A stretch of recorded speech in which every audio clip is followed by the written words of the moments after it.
Permanent Secretary, Ministry of Natural Resources and Environment of Thailand, to deliver his welcome address. Thank you, Dr. Semachaya, for being here. We are very much honored by your presence, and I know that you are going to be the bridge for the whole process, and this bridge is hopefully going to be laid on the basis of solid, concrete, and foundation. Let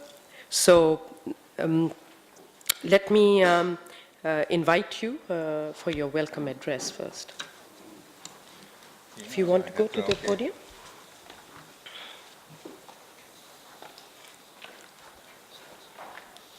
I hope the order was right. I was not supposed to. Excellency, good morning, everyone. Mr. Akka, Under Secretary General of the United Nations and Executive Secretary of ESCAP, distinguished guests, ladies and gentlemen, it has been my very great pleasure to welcome all of you on behalf of the Royal Thai Government and the Ministry of Natural Resources and Environment of Thailand to the senior official segment of the 7th Ministerial Conference on Environment and Development in Asia Pacific Ministerial Summit.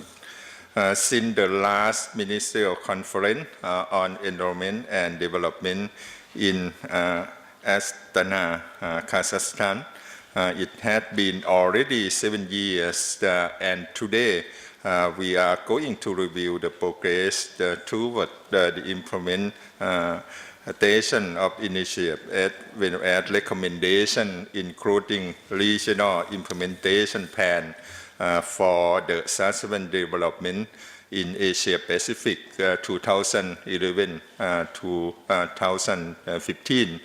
Astana Green Beach Initiative, initiative on green growth.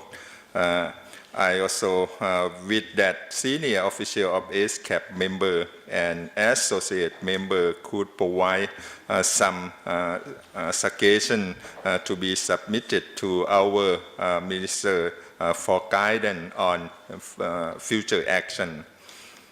As the institutional arrangement are essential to support ongoing monitoring programs together with further implementation of regional commitments, it is important to provide concrete recommendations regarding comprehensive and pragmatic regional platform to sustainable development and environment.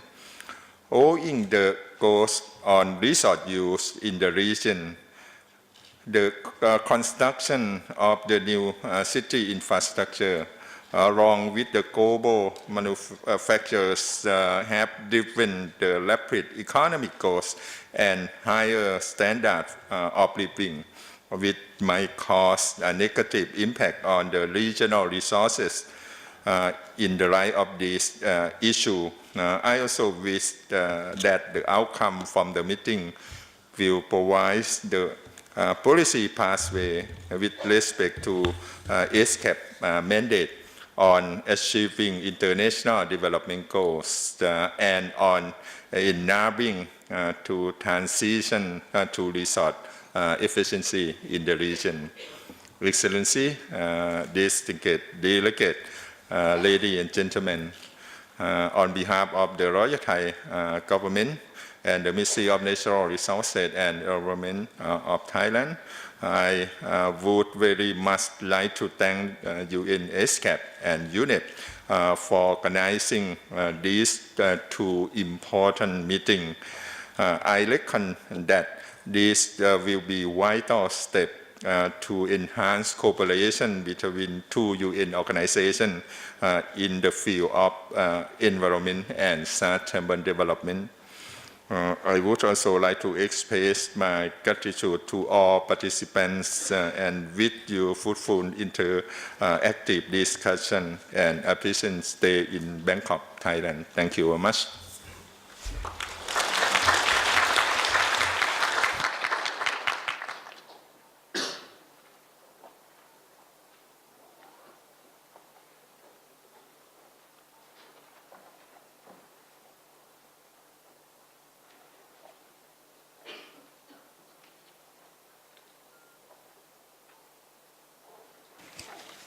Thank you, Dr. Samachaya, for your warm and welcoming words and your technical insight. I think this brings me to self-invitation to myself to deliver my remarks on this occasion. So I'm going to move to the podium, if you allow me, to deliver my remarks, Your Excellency.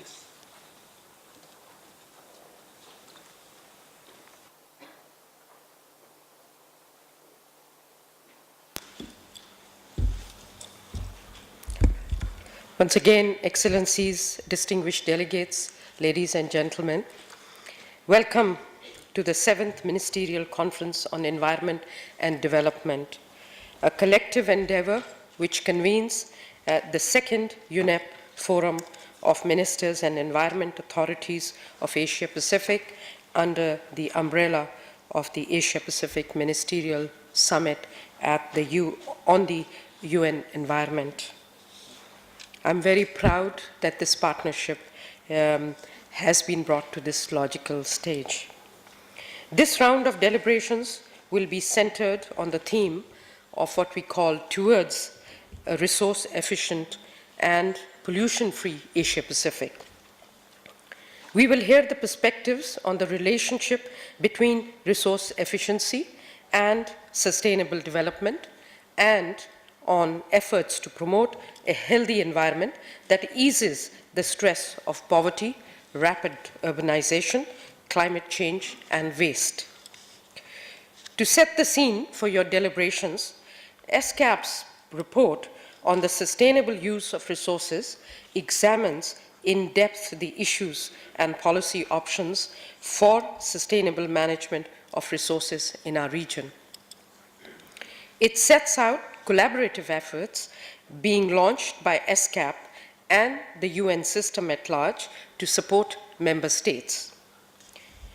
Asia and the Pacific continues to exhibit high resource intensity in energy production and consumption. This is evident in consumption levels of fossil fuels, metals, and minerals. Resource use, both in absolute and per capita terms, over past 2 decades have increased. Advanced economies recorded a 10% increase in per capita material use, while low and middle income countries witnessed sharp increase in materials consumption of 270% because of the economy's pace of growth. Paradoxically, our region's resource efficiency, except for energy efficiency, has been declining since the early 2000s. Our region is highly resource inefficient compared to the rest of the world. The Asia-Pacific now accounts for about 60% of global domestic material consumption, but for only 32% of global GDP in 2015. By the way, we are proud that Asia-Pacific accounts for 32% of the world's GDP, but not so proud about our resource efficiency record. Understanding and tackling this trend requires deeper understanding of its underlying drivers: consumption patterns, technology choices, the use of renewable energy, and changes to the structure of economy all impact on resource efficiency. ESCAP's research has found that most countries which improved their resource efficiency over the past 25 years also lifted their Human Development Index. However, some of the emerging production hubs of Asia, such as Cambodia, Laos PDR, and Vietnam, have increased their Human Development Index, but their resource efficiency has worsened. There are more countries in that category. Deeper analysis reveals the intergenerational impacts of unsustainable use that may play over longer time scales. While Human Development Index is a measure of human progress, the framework of the 2030 Agenda reminds us that human well-being is deeply intertwined with environmental health.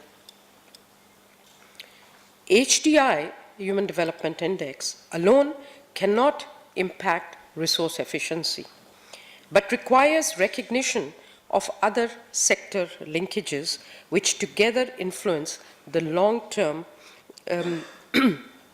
which requires recognition of other sector linkages which together influence the long-term health dynamics of economies and societies. To answer the question of how to reverse the trend of declining resource efficiency, ESCAP explored broader policy pathways of Asia and the Pacific.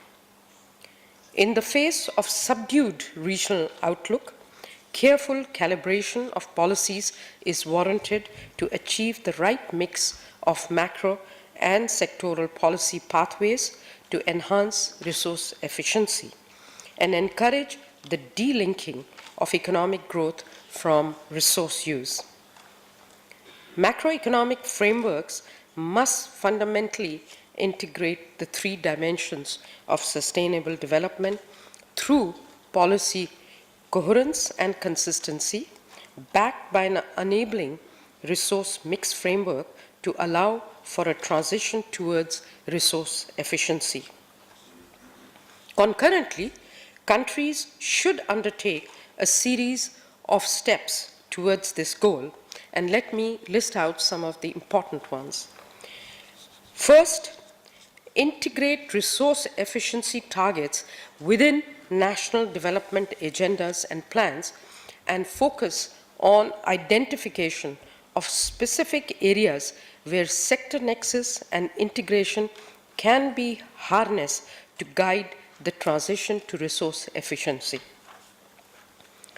Second, introduce targeted and supportive legal and regulatory measures to enforce resource efficiency standards.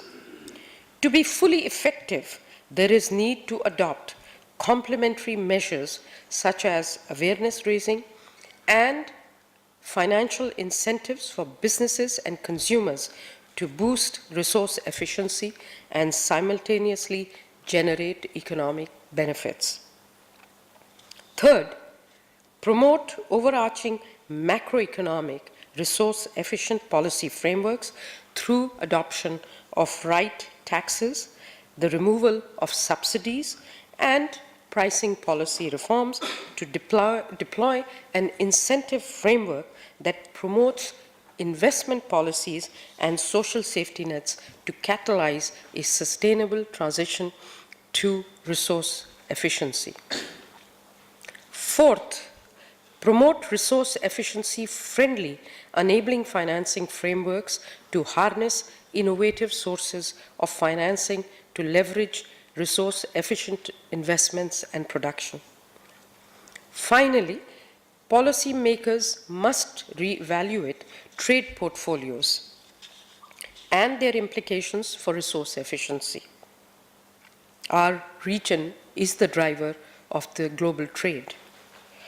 This calls for considering the implications of their export and import portfolios and their positions in regional and global value chains for resource efficiency. Building on the macroeconomic policy foundations, targeted sector-specific policy interventions are vital for putting resource efficiency in Asia-Pacific on track.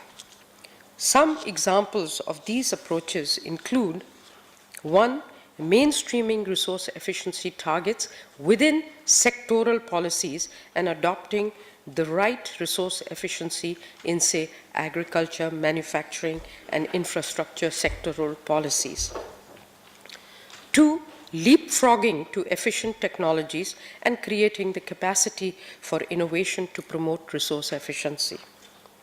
Third, introducing effective waste management and practices to get more value out of existing resources, especially for countries with a growing middle class or rapidly urbanizing societies.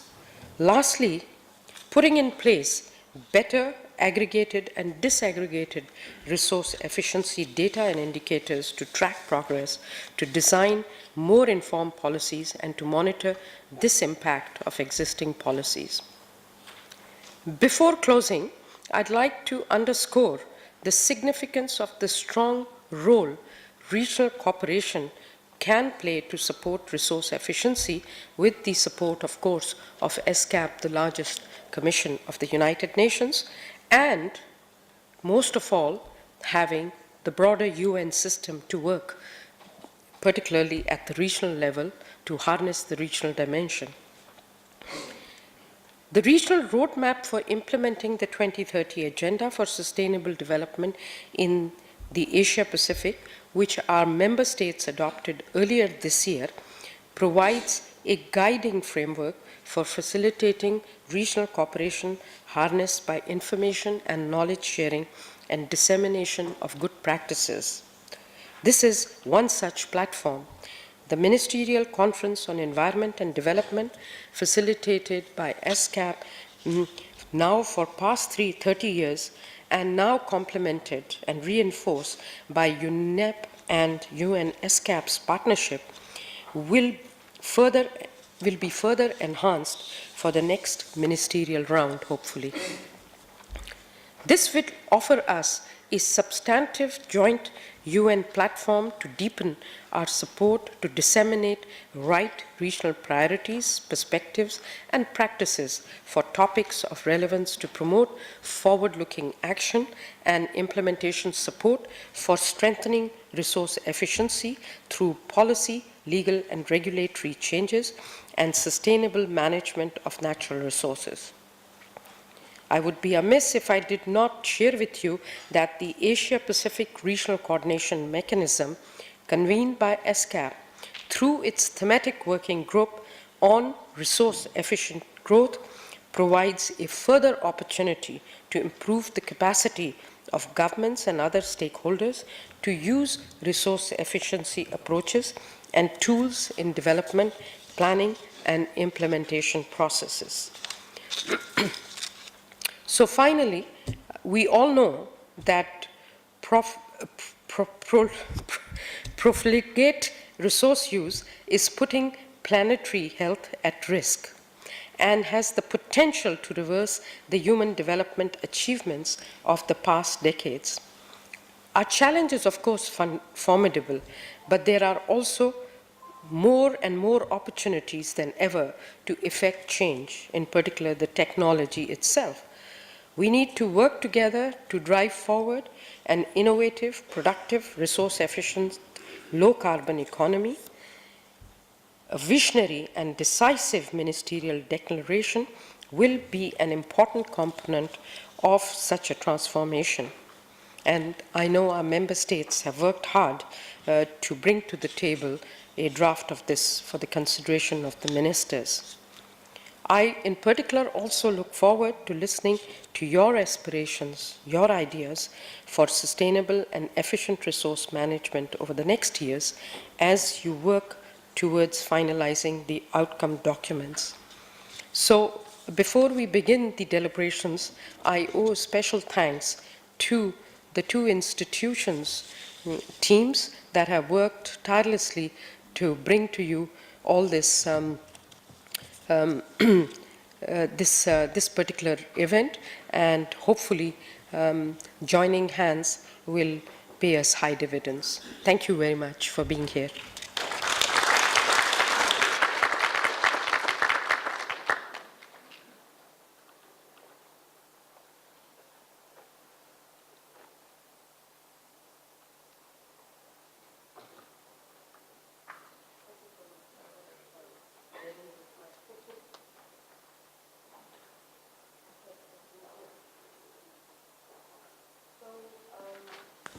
It so happens that I have to still say a few things.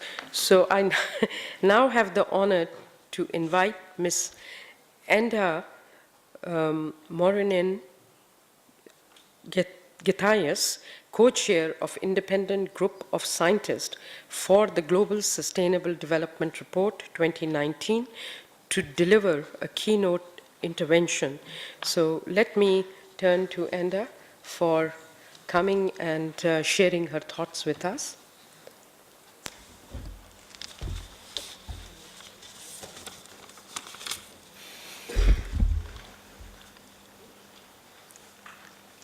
Thank you, Madam Chair. Excellency Dr. Wian Simachaya, Permanent Secretary of Natural Resources and Environment, the Government of Thailand. Excellency Ms. Samsat Akhtar, Under-Secretary General of the United Nations and Executive Secretary of ESCAP. Secretary of the Conference, Mr. Stephanus Fotiu, Director, Environment and Development Division of ESCAP. Excellency Ministers, high-level government officials, distinguished delegates of the member states, expert representative of the UN agencies, media group, and stakeholders. Good morning to you all. First of all, I would like to thank the Executive Secretary of ESCAP for giving me this opportunity, and also congratulations for the 7th AMSAT meeting and the 2nd joint with the UNEP meeting. Secondly, I feel honored to address this very important ministerial summit on the environment, which will focus today on resource efficiency, sustainable management of natural resources. I think I don't need to remind us on how important natural resources are in Asia and the Pacific region in terms of its availability, its role for countries' economies, and how endangered these are right now due to rising population and economic growth. We have a long journey on putting sustainability into practices. There have been some struggle, but finally the time has come.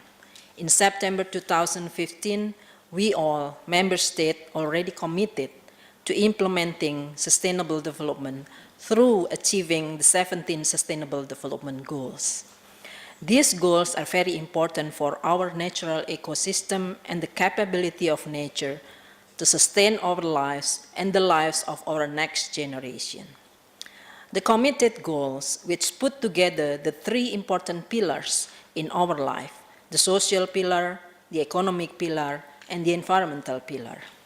But we need to implement those in such an integrated way and responsible manner that those 3 pillars are inseparable, that those implementing SDGs are not just achieving 17 goals, 169 targets, and more than 200 indicators. They need transformation in our way of conduct. The transformation needed for SDG implementation are different than the ones for MDG. The first transformation is we need to remember that Earth and natural resources are limited in whatever we do, in what our social and economic activities. There are many examples on how we touch many of those limits with our air pollution level, with our land and water pollution, and how we already lost some of our biodiversity because habitats have been destroyed. The limits have been measured by scientists through what they call planetary boundary, which consists of 9 areas, namely human-induced climate change.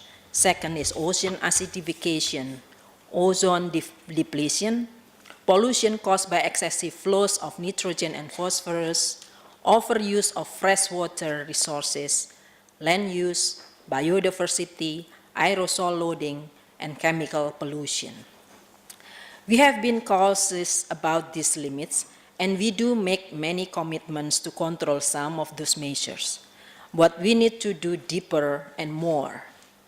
At the country level, we also need to identify and to measure countries' boundary, or what we call carrying capacity. This carrying capacity can be known when we conduct strategic environmental assessment. Some of us still struggle with physical or space boundary, but at the same time, we need to measure these environmental quality boundaries. By knowing this carrying capacity of certain physical space, we can manage our social and economic activity according to how much space, where, in what way, and how much pollution can we produce from our social and economic activity due to the existence of biodiversity, due to the digestive capacity of our nature, and how much natural resources we can use because some of them are non-renewable.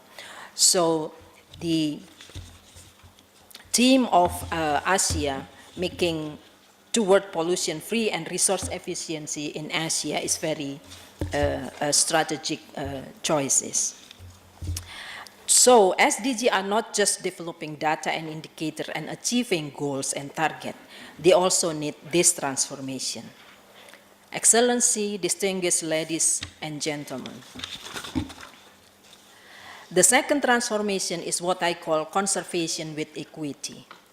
Conservation has been treated second to growth. Conservation has been seen as a non-welfare generating activities, at least for the current generation. This is why we have been undersupplying conservation in our to-do list. With the pressing issue on environmental quality and biodiversity loss, the way we do conservation needs to be transformed.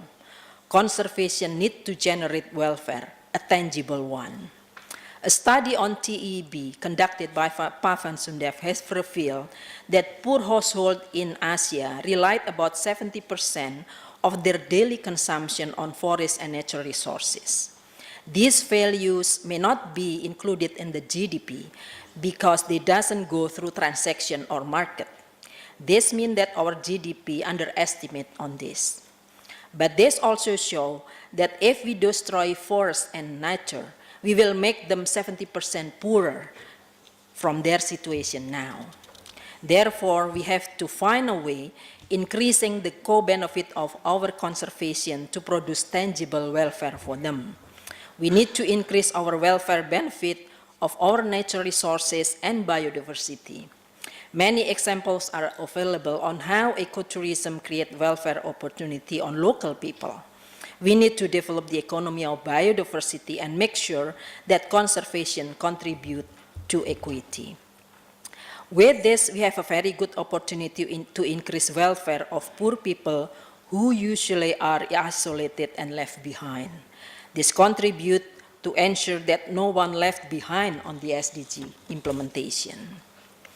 In the SDG, the second transformation is represented by the goal 13 on climate change, the goal 14 on marine and ocean conservation, and goal 15 on terrestrial conservation. These are very important goals to enable natural resources are used to achieve other SDG goals. This conservation of natural resources also need to be supported by the way we implement sustainable agriculture, sustainable energy, sustainable industry, sustainable transportation, our cities and urban development, and also sustainable consumption and production. This is the third transformation, efficiency of natural resources use. We need to use natural resources, especially the non-renewable resources, efficiently, and if we reach the limit, we need to stop and save them for the next generation. And we need to transform and move to renewable resources that are still abundant. They are available, renewed every day, and cause no pollution. Excellency, distinguished ladies and gentlemen, what opportunity we can do as countries in Asia and the Pacific? Countries in Asia and the Pacific are relatively ready to implement SDG due to our experience in MDG implementation.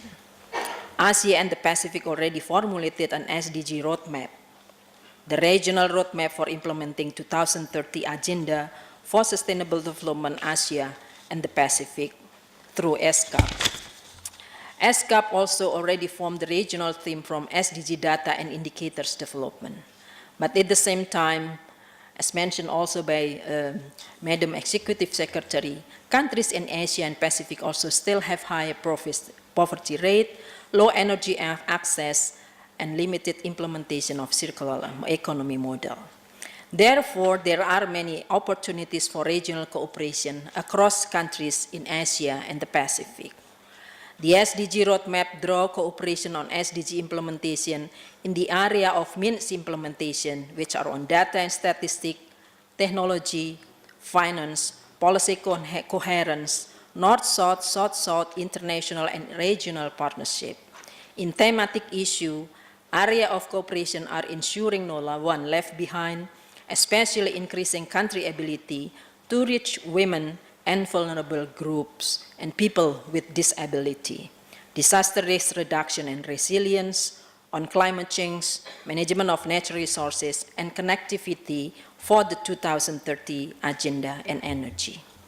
In the background paper for this conference, there are 9 viable pathways to enable transition toward resources efficiency, 5 viable pathways at the macro level, and 4 viable pathways at the sectoral level.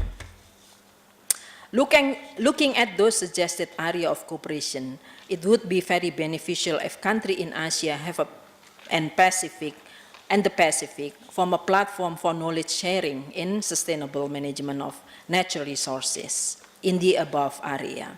And I think ESCAP already started with the resource efficiency platform. So the platform can be used whether to discuss on the means of implementation or in the thematic area. Through this creation, we can start soon to develop further cooperation together through the platform. We also can discuss how we will cooperate to implement the first, second, and the third type of transformation I mentioned before. Another important issue that all we can discuss in the platform, especially us in the Asia and the Pacific, is our experience with indigenous and traditional knowledge. Asia and the Pacific countries have many natural resources and high biodiversity, which are usually conserved by indigenous people and Adat community in the case of Indonesia. It is with them who sustain and maintain many endemic biodiversity.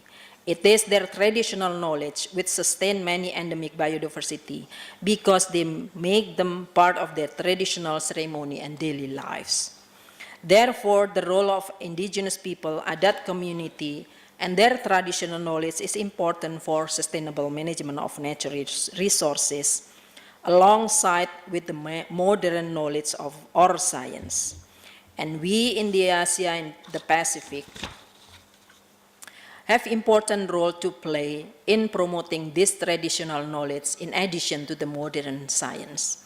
Last time during our meeting with the member state in the high-level panel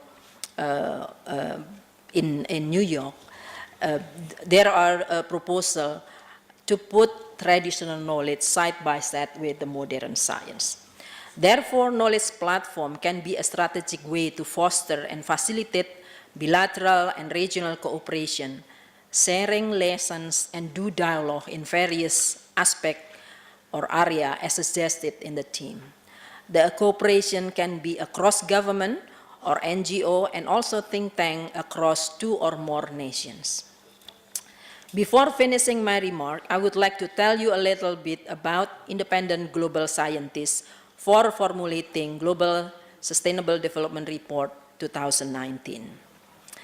The independent global scientist was established in early 2017 and consists of 15 scientists or experts from 15 countries, and 2 of them are from Asia, which is from Indonesia and South Korea. Currently, we are exploring studies which examine interaction across SDG goals, seeking ways to navigate trade-off, because we cannot avoid trade-off, and that may happen, and elevating the co-benefits. We also examining the role of science for policy implementation to achieve SDG, and also looking at neglecting and emerging issues that need to be considered for SDGs and sustainable development beyond 2030. The last but most important examination is transformation pathway to achieve SDG and implement sustainable development. In doing so, we also invite inputs from all over the world, from scientific community and from non-scientific community. Input can be sent to GSDR 2019 at un.org Feel free to visit the website and send input as much as possible so that studies on Asia and the Pacific can contribute to the Global Sustainable Development Report 2019. And I think resource efficiency and pollution-free of Asia and the Pacific will also be a valuable input for the global community. Thank you very much for your kind attention and have a very efficient and productive meetings.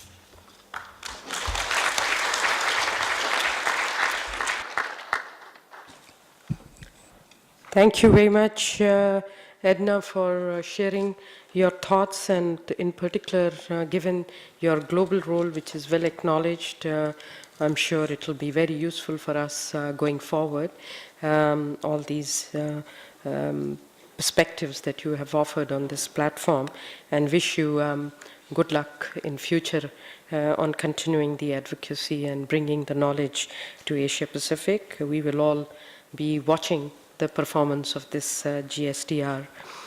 I would like to move to agenda item 2, the election of officers to the Bureau, so that I can exit. The Bureau will comprise a chair and 2 vice chairs. So may I now open the floor for any nominations for the position of chair and vice chairs. I recognize the delegate, the distinguished delegate from the Russian Federation. Dear Madam Executive Secretary, my delegation has the honor to propose the following delegates to serve on the Bureau for the senior official meetings of our Ministerial Conference. As Chair, Her Excellency Lorna Eden, Assistant Minister for Local Government, Housing and Environment, Fiji.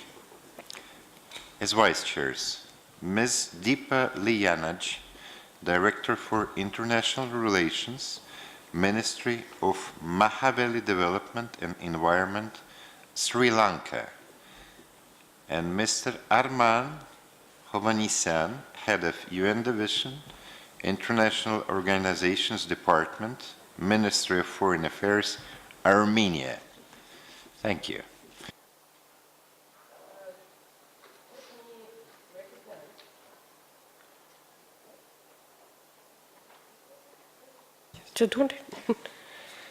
Thank you so much. The distinguished delegate of the Russian Federation has nominated Her Excellency Lorna Eden, Assistant Minister for Local Government, Housing and Environment of Fiji, as chair, and Ms. Deepa Liyanaj, Director of International Relations, Ministry of Mahaveli Development and Environment, Sri Lanka, and Mr.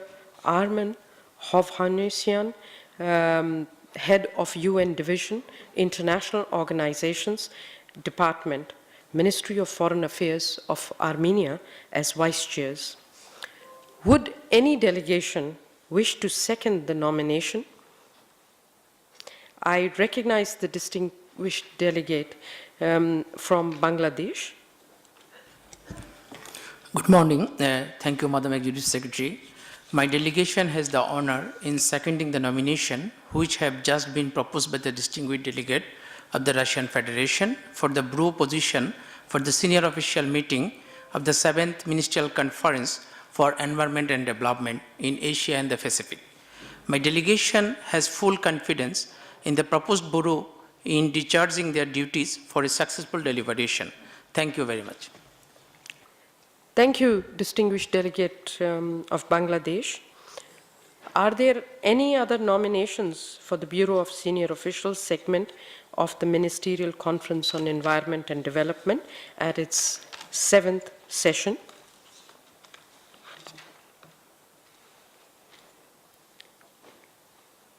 I hear none, so I thus have the pleasure to formally announce that the Bureau of the Senior Official Segment of the 7th Ministerial Conference on Environment and Development is composed of the following: As Chair, Her Excellency Lorna Eden, Assistant Minister for Local Government, Housing and Environment. As Vice Chairs, Ms. Deepa Layanigi, Director for International Relations, Ministry of Mahaveli Development and Environment from Sri Lanka, and Mr. Arman Hovhannisyan, Head of UN Division, International Organization Department, Ministry of Foreign Affairs of Armenia. So please join me in congratulating the officers of the Bureau for their elections.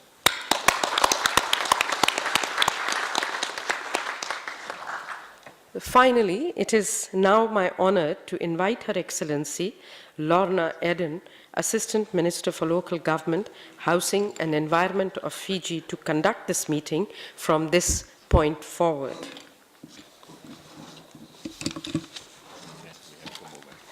No, I think, do we stay here or we have to stay here? She'll be here. Yeah, yeah, sure. It's going to be 10 minutes. Yeah, no problem.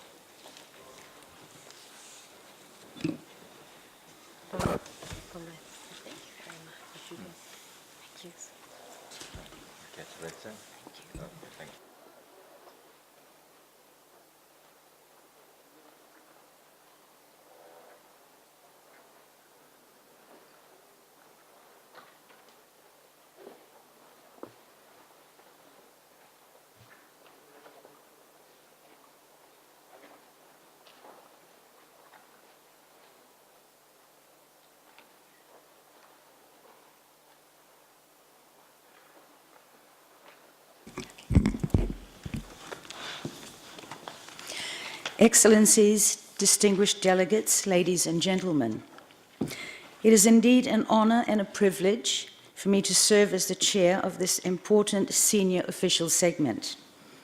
For myself, and on behalf of the other members of the Bureau, I wish to express our appreciation to the distinguished representatives for the confidence you have placed in us. We have a stimulating agenda ahead of us, and as the chair of this senior official segment, I shall do my best to ensure that this meeting achieves its objectives and produces meaningful outcomes for our future work together. In this connection, I would like to rely on the spirit of cooperation and involvement of all distinguished delegates and the able support of the members of the Bureau. I also wish to thank the Secretariat for its organisation of this event, and I am sure we can count on its continued good work. I would like to express particular appreciation to Mr. Akhtar, Dr. Wian Simachaya, and our keynote speaker, Ms. Enda Merningning-Taya.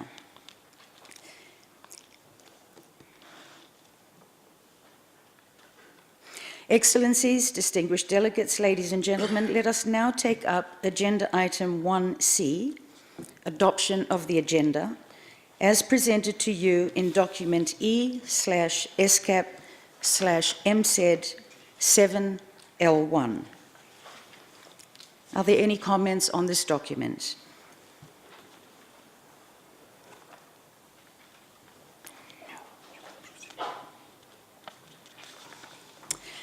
If there are no comments, the agenda in document E/ESCAP/MSED7L1 is adopted.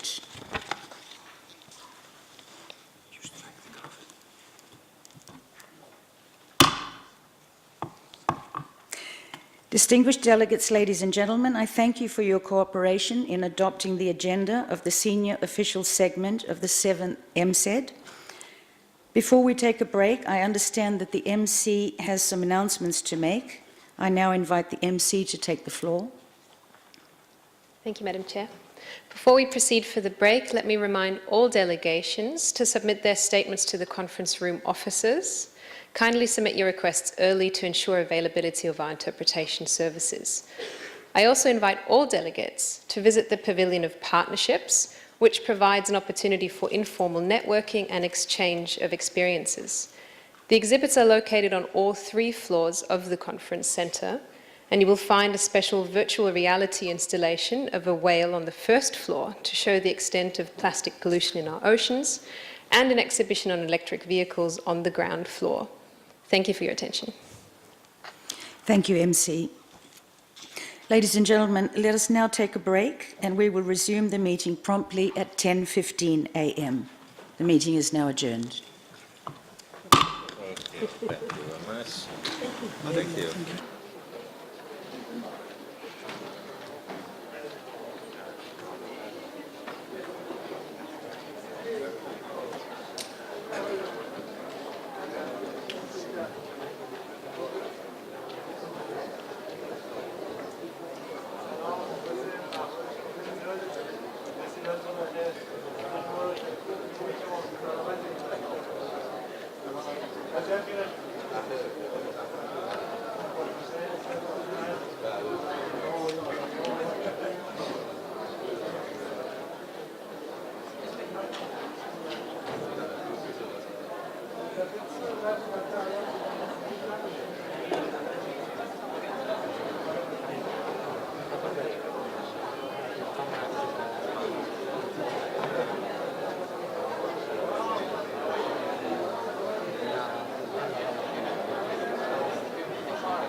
Mr. Permanent Secretary of Thailand, you are needed at the podium.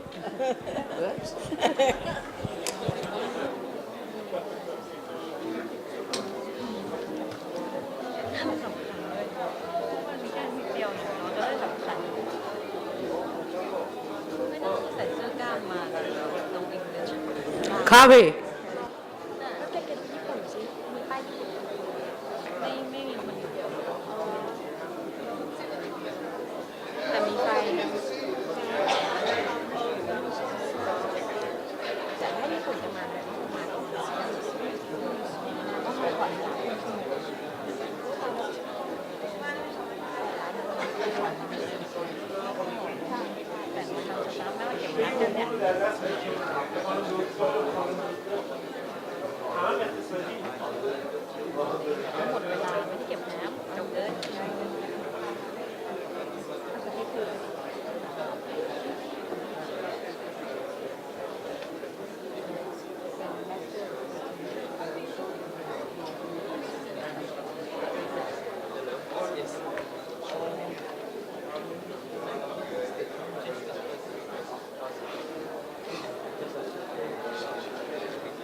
Very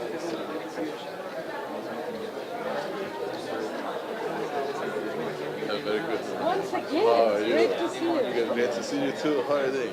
My name is Vikas and very best regards. And she's looking forward to meeting you. You know that there has been a change within the Department of Law. She's now the Vice President on Women and Family Affairs. And she communicates with you in her new assignment.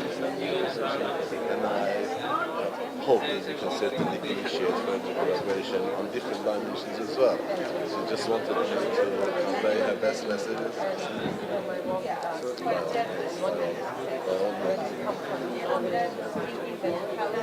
Oh yes, yes, I know that's been long delayed.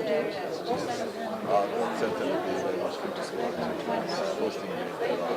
All the very best. Thank you.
Audio check 1 2 1 2 Audio check ครับทดสอบ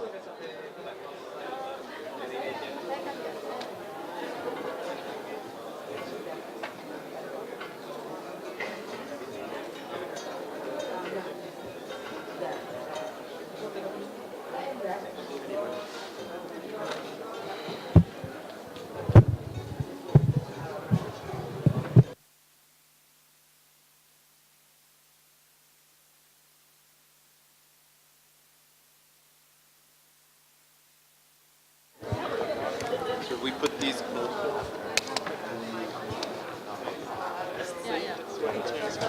There can be a little gap here.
เพิ่มมาคน งกันนะป้ายนั้นมีป้ายมี7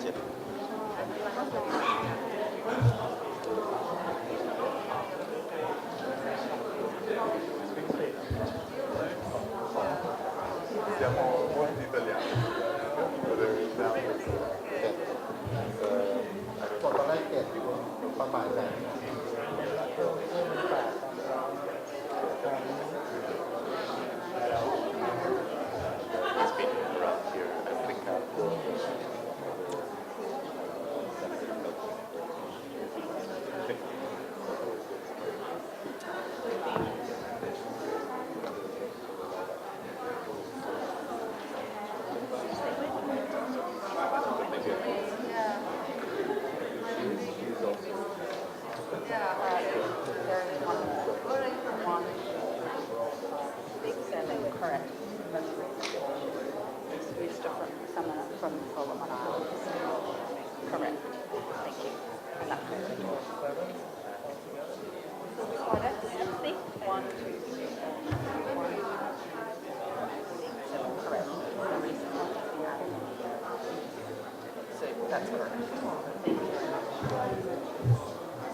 เบอร์เจ็บแล้ว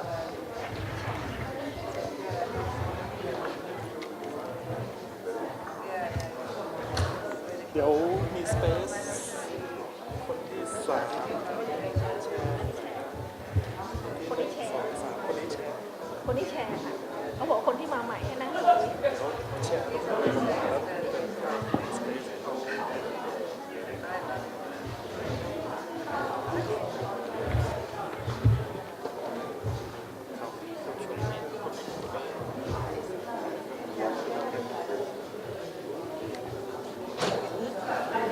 มันน่าเกลียดคนสรุปว่า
these headphones can be here for push, even if they separate. Because she has more papers than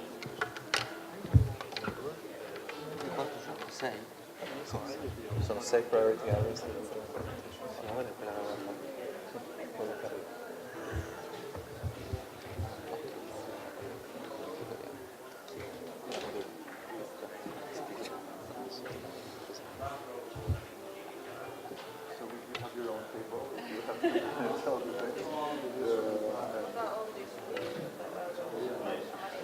This is for interpretation. But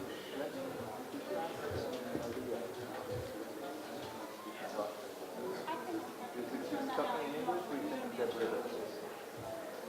So we can put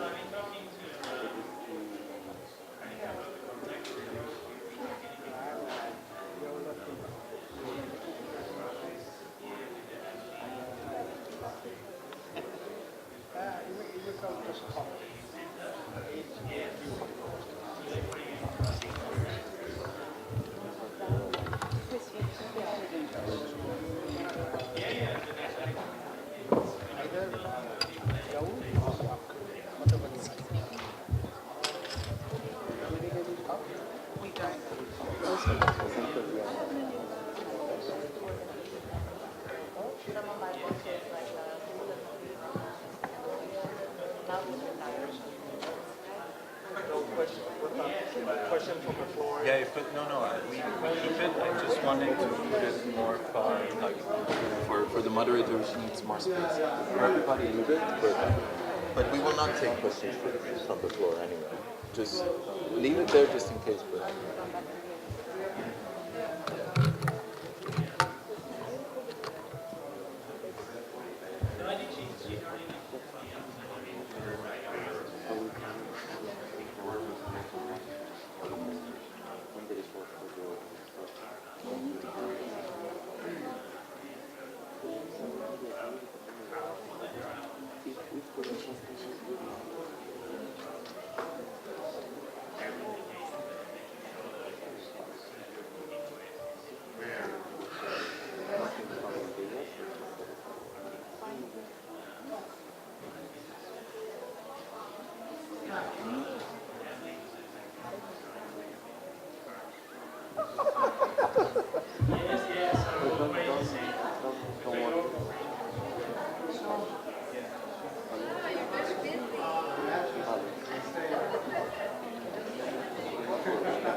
the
Can you explain to me the process with these statements? whenever they get a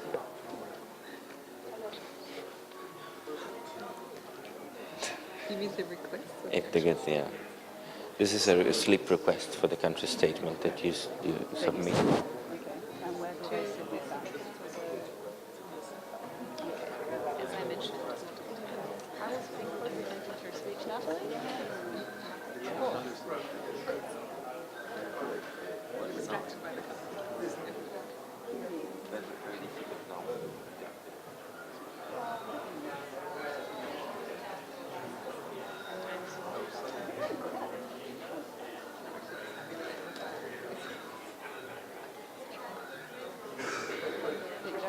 Well, someone can hold the thing for you because you're annoying.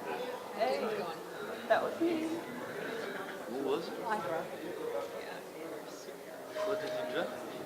I'm talking about the liaison officers. Who did all the dirty shit about liaison officers? Did you? Oh.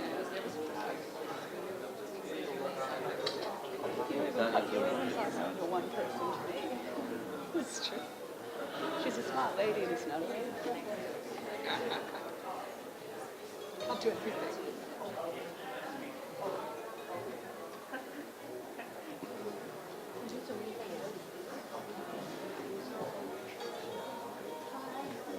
We met briefly, yes, I was saying, you know, how to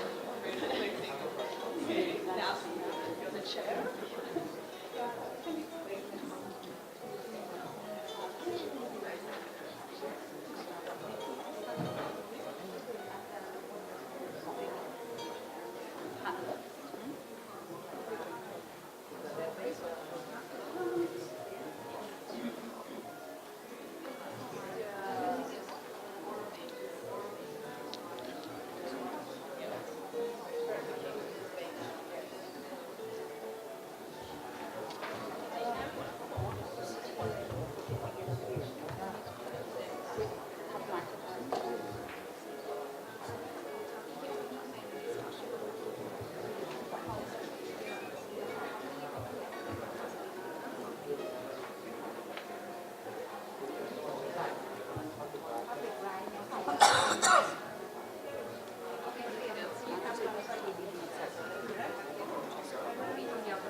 But no one's here.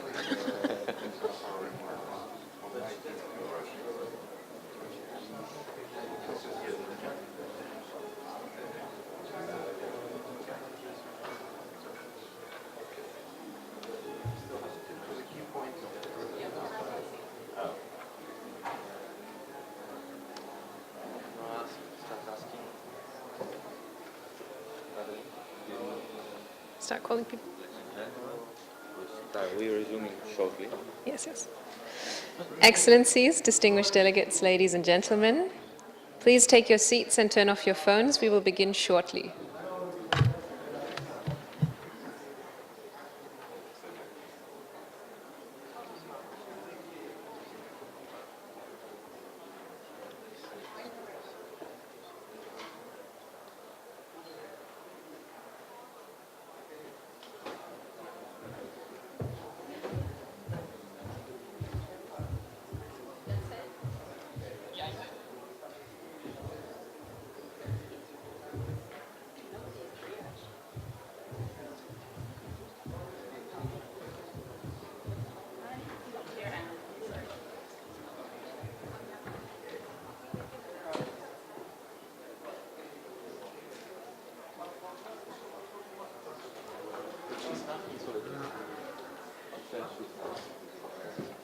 Hi, how are you?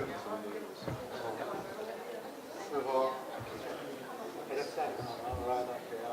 You're holding a side event. So. You're holding on Friday. Friday? We'll join you. Thank you. So, are you from Korea, from the Ministerial Conference.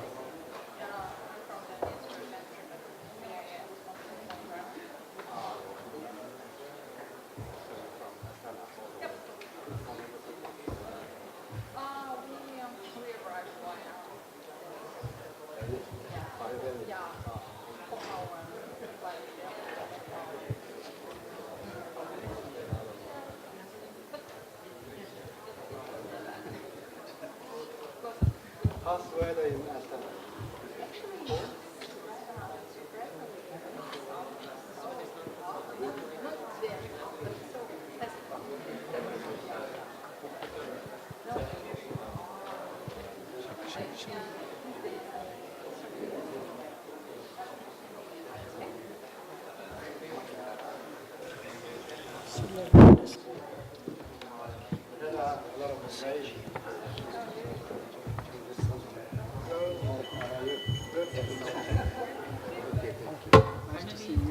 Suho. Suho.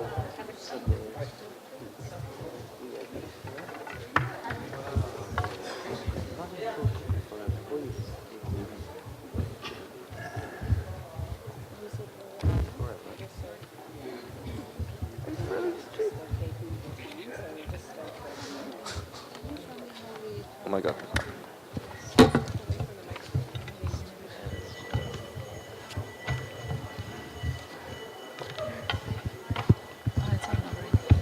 Let me just take on some.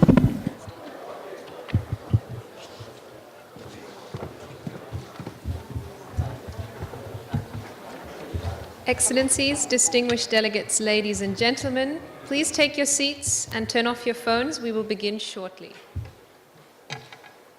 Let me remind you that all delegations are encouraged to submit their statements to the conference room officers. Kindly submit your requests early to ensure availability of our interpretation services. Thank you.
Excellencies, distinguished delegates, ladies and gentlemen, please take your seats. We will begin now.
Excellencies, distinguished delegates, ladies and gentlemen, the meeting is called to order. We are now resuming with the consideration of Agenda Item 2, review of implementation of A, recommendations of the 6th Ministerial Conference on Environment and Development in Asia and the Pacific 2010, and B, Regional Implementation Plan for Sustainable Development in Asia and the Pacific 2011 to 2015, C, Astana Green Bridge Initiative, and D, Seoul Initiative on Green Growth. The documents pertinent to this agenda item are, as indicated in the annotated agenda, progress in the implementation of the recommendations and endorsed initiatives of the 6th Ministerial Conference on Environment and Development in Asia and the Pacific, E/ESCAP/MCED71, and brief country progress report on the implementation of the Astana Green Bridge Initiative and the Green Bridge Partnership Program over the period 2010 to 2017, E/ESCAP/MCED7 INF2. In this session, the senior officials may wish to review the progress made in the implementation of these recommendations and related initiatives and provide guidance on a future course of action. The session will start with a panel discussion on the environmental dimension of sustainable development, moderated by Ms. Sirpa Havenpa, Director, Office of the Director General, Strategy, Partnerships and Communications of the Global Green Growth Institute. I have the pleasure now to invite Ms. Yavinpa to take over and introduce the panelists. Ms. Yavinpa, you have the floor. Thank you, Chair.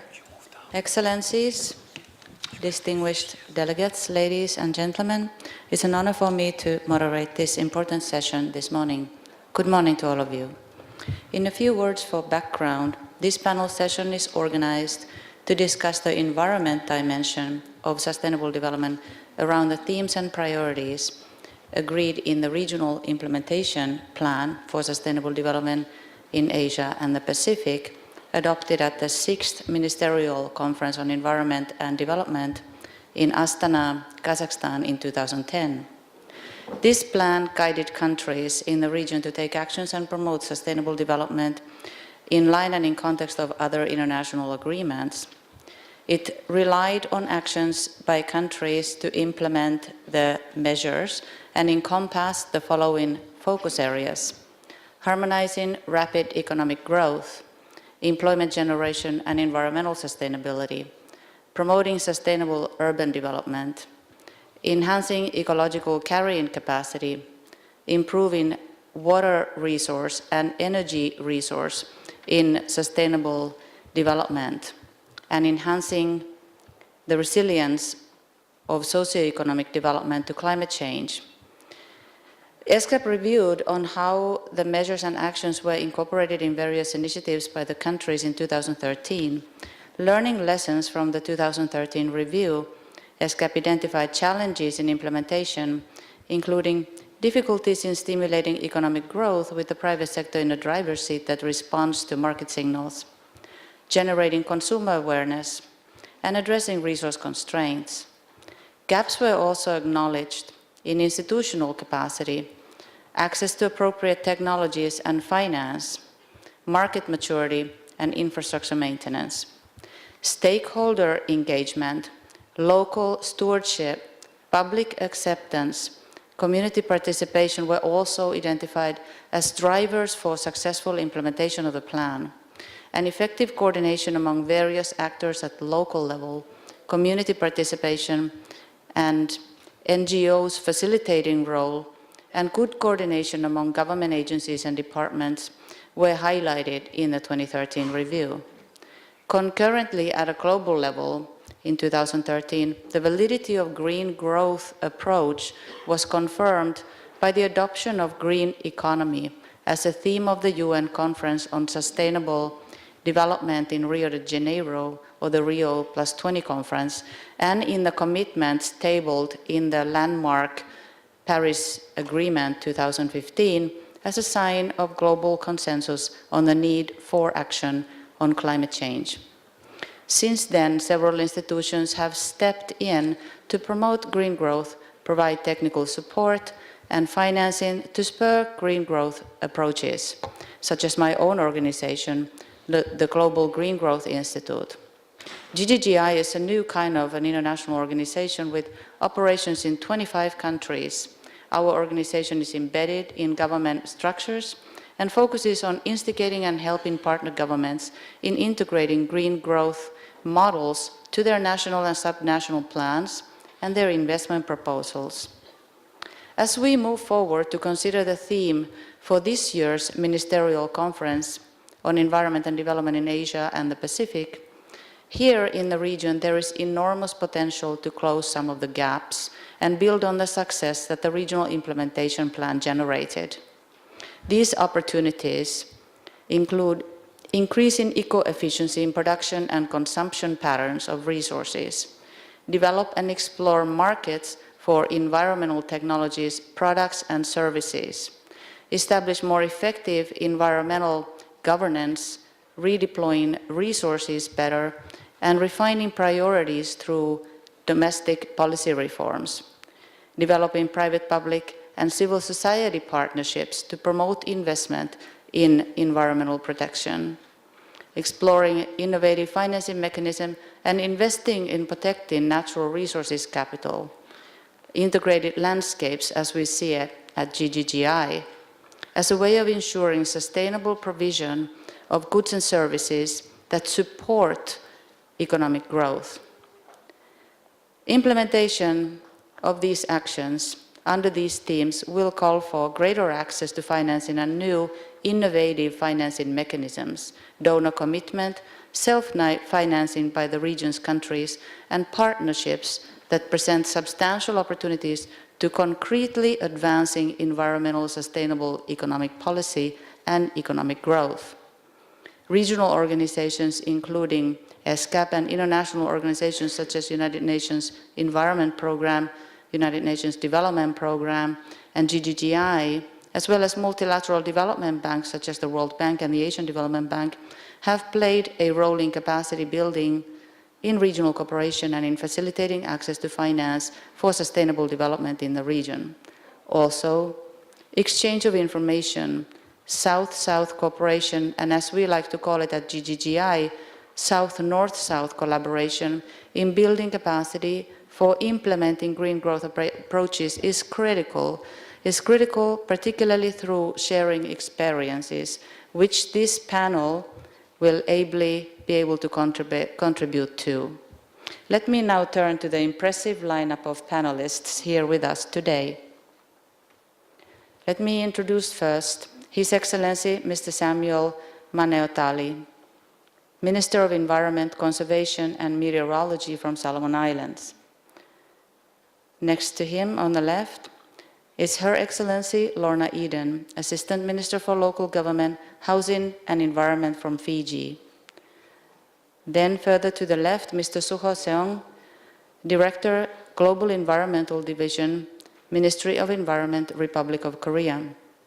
And then Ms. Tenzin Wangmo, Chief of Water Resource Coordination Division, National Environmental Commission of Bhutan. And then Mohammed Ziaul Haq, Director of Environment Department from Bangladesh, and Ms. Alia Shalabekova, Head of the Department of Green Economy, Ministry of Energy in Kazakhstan. Let me now ask our panelists, and I urge the panelists to keep their responses concise. Let me begin with His Excellency Samuel Manetoali, Minister of Environment, Conservation and Meteorology. Excellency, what achievements have been made and what strategies have been most successful in enhancing resilience of socioeconomic development with respect to climate change? What do you consider the most important lessons learned in the past years in the Solomon Islands experience? Excellency. Thank you, Morita. Ladies and gentlemen, let me talk on Solomon Islands experiences in dealing with the issues on climate change on the ground. First of all, climate change is a cross-cutting issue and it affects all sectors of the society and it's a real phenomena. It is a catastrophe caused by industrialization and a development issue as well. And those who are impacted most are the least developed countries and small islands development states, including Solomon Islands. These countries are the least emitters of greenhouse gases into the atmosphere, and we know that climate change is life-threatening. Actions on the ground, governance, the national government has set in place a long-term sustainable development plan, National Development Strategy 2016 to 2035, and of its key objectives, objective number 4 states, resilient and environmentally sustainable development with effective disaster risk management, response, and recovery. Other important policies and legislations are National Adaptation Plan of Actions 2008, National Climate Change Policy 2012 to 2017, National Disaster Act, Revised National Disaster Management Plan, and the Meteorology Act of 1985. We have also the Environment Act, as well as the Wildlife Protection and Management Act and the Protected Areas Act. These policies and laws provide the national government and its stakeholders an enabling environment for sustainable management of its natural resources, but also an avenue to build resilient communities to the impacts of natural disaster and climate change. And my ministry is currently developing a new climate change legislation, institutional arrangements, a dedicated climate change division within the Ministry of Environment, Climate Change, Disaster Management and Meteorology. Note that environment and climate change are placed in one ministry. A climate change working group comprising of government, private sector, and non-government organizations. The group provides guidance to the government through my ministry on climate change issues affecting the country and what are the priorities for implementation. It is also a mechanism to update all stakeholders on what they are doing in terms of climate change adaptation and mitigation. And my ministry has also embarked on mainstreaming, or more appropriately, in-stream, using existing programs of line ministry instead of imposing new program to bring into the fore resilience building, climate and disaster resilience into other line ministries as means to get sectors such as agriculture, health and development planning, internalized resilience building into the work programs. And on climate change adaptation interventions, on the ground implementation is done through projects that are mainly funded by multilateral funds, such as the Global Environment Facility and now the Green Climate Fund. However, through our efforts to in-stream resilience, the national government is now also funding climate change programs through my ministry and the ministry responsible for energy and rural electrification. Our target is to get all line ministry internalize resilience building. The focus so far has been on community-based resilience, interventions in the area of water supply, enhancements, coastal zone management, evacuation centers, rainwater catchments as well, in agriculture and food security and marine conservation. We are also piloting ecosystem-based adaptation through one of our projects. One of its intentions is to demonstrate that by strengthening our ecosystems, it will also improve the resilience of not only the natural ecosystems, but also of the communities that depend on them against climate change and disasters. Climate change mitigation interventions, we have these solar system lightings for communities and solar power hybrid systems. And the lessons we learned is that in-stream resilience building into existing programs of sectors to gain the confidence of the sector instead of imposing resilience programs to the sectors. And it is difficult to differentiate development programming and climate change adaptation and mitigation programming. And accessing funding for climate change interventions can be cumbersome and not enough funding for interventions. Moderator, thank you. Thank you, Excellency.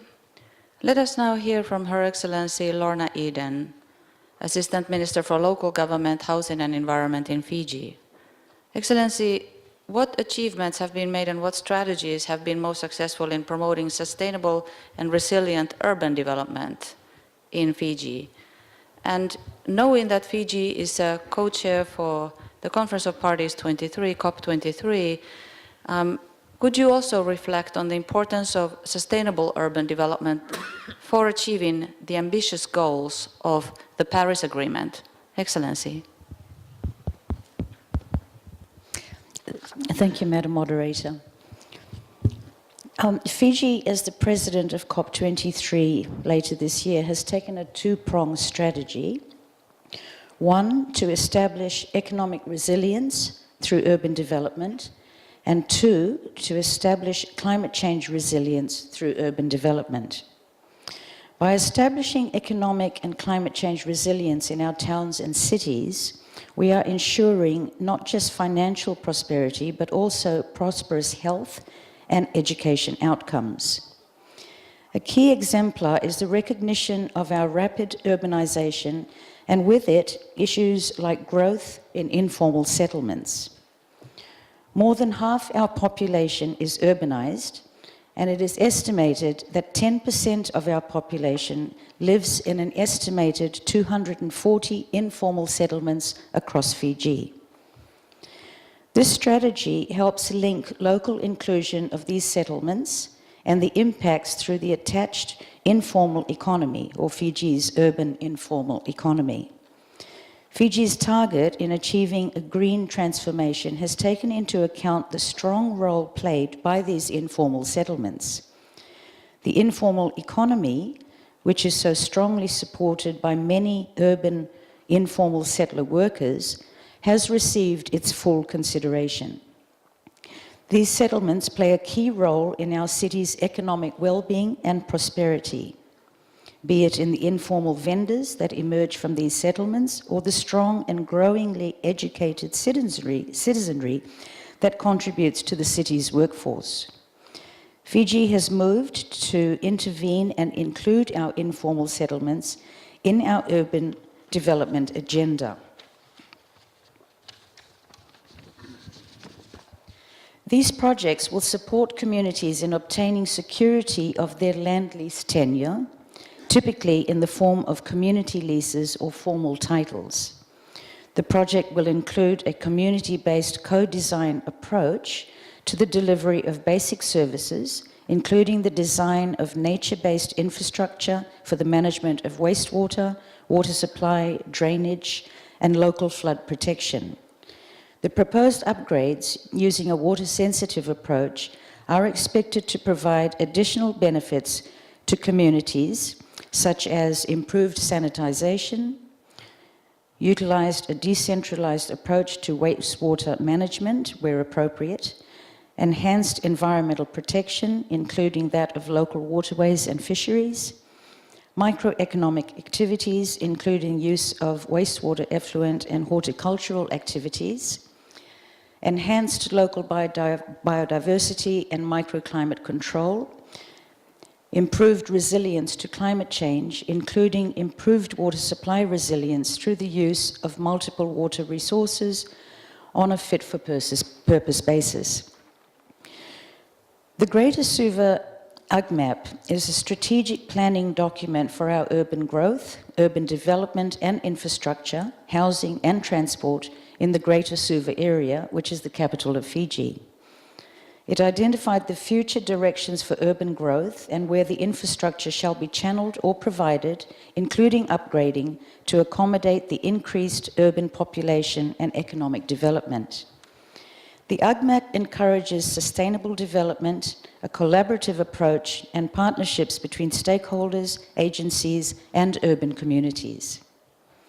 The UGMAP provides planning principles to be adopted, for instance, smart urban growth and green growth principles. For example, encouraging high-rise developments, densification along the major corridors to reduce urban sprawl, and increased use of public transport, transport planning, and management initiatives. Revision of town planning laws is an initiative to increase efficiency in the planning approval process, incorporate development control standards and practices to ensure sustainable development. For example, increase in green spaces or parks into urban development designs. Increasing building setbacks from foreshore and riverbanks, and its efforts to build resilient communities. Urban Planning Action Plan 2007, the technical assistance by the Asian Development Bank to Fiji in addressing its urban challenges. Of this, one of the thematic areas is capacity building and institutional strengthening of urban planning and local government. Through UPAP, the government facilitates programs of capacity buildings to the municipal areas of spatial planning and GIS by setting up their town planning and GIS unit so as to assist them in managing their urban areas. A sum of over $600,000 has been allocated for hazard mapping in the 2017-2018 budget, which will assist all municipalities in producing plans and maps that will show vulnerable areas or red zones or critically sensitive or disaster areas and guidelines for urban development within these hazard areas. The above strategies assist every city and town target and attract international investments towards sustainable development. A key lesson learned is through establishing strong partnerships with international cities, and Fiji has been able to embark on sustainable urban development, especially in infrastructure. All our cities have international city partnerships and investments that have been facilitated through these partnerships. A highlight of Fiji's presidency for COP23 is the climate change rollout strategy for all our urban centres. Every town and city will be a signatory to a public declaration to mainstream climate change adaptation and disaster risk reduction into their strategic plans. Nationally, there are emission reduction targets that we have been put in place. For example, our power suppliers have committed to targets of 90% renewable energy by the year 2030. We have also incentivized the auto industry through duty and tax reductions for hybrid vehicles.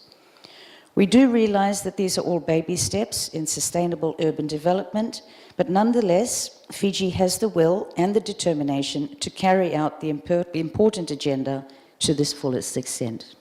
Thank you. Thank you, Excellency. May I now move on to Mr. Suho Sung, Director, Global Environment Division, Ministry of Environment from Republic of Korea. Mr. Sung, given the need to harmonize rapid economic growth, employment generation, and environmental sustainability, what policy adjustments and strategies have made the greatest difference in Republic of Korea? And what do you consider the most important lessons from your experience? Mr. Sung. Thank you, Madam Moderator. I think out of those topics for our panel discussion this morning, my topic seems most complicated and difficult. Distinguished delegates and ladies and gentlemen, it is my pleasure to share with you my opinion on harmonizing economic growth with the environmental sustainability. I believe this is one of 6 priority areas adopted at the AMSAT 6 in Astana.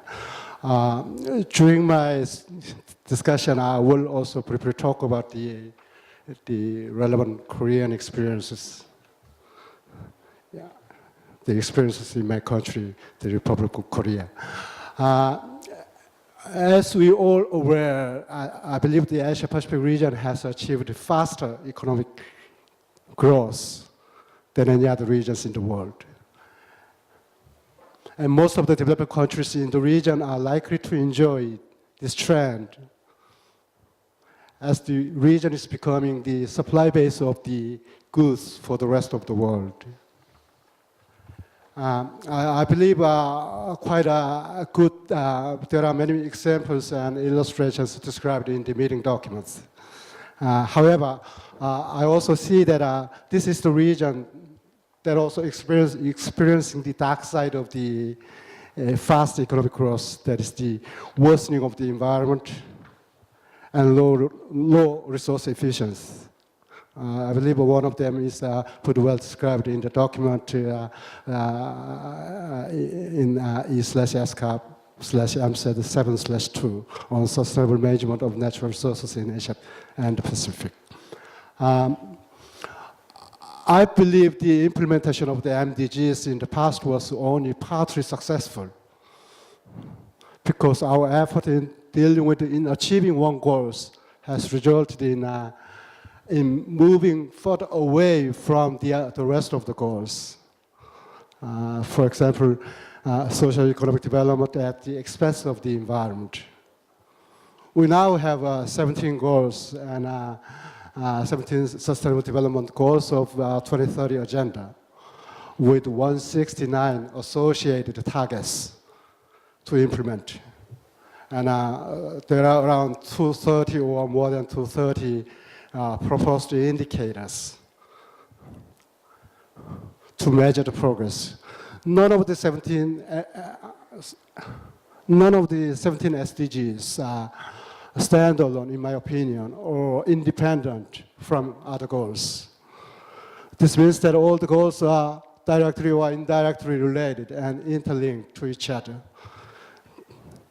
The implementation of the SDGs doesn't allow what we did for the MDGs.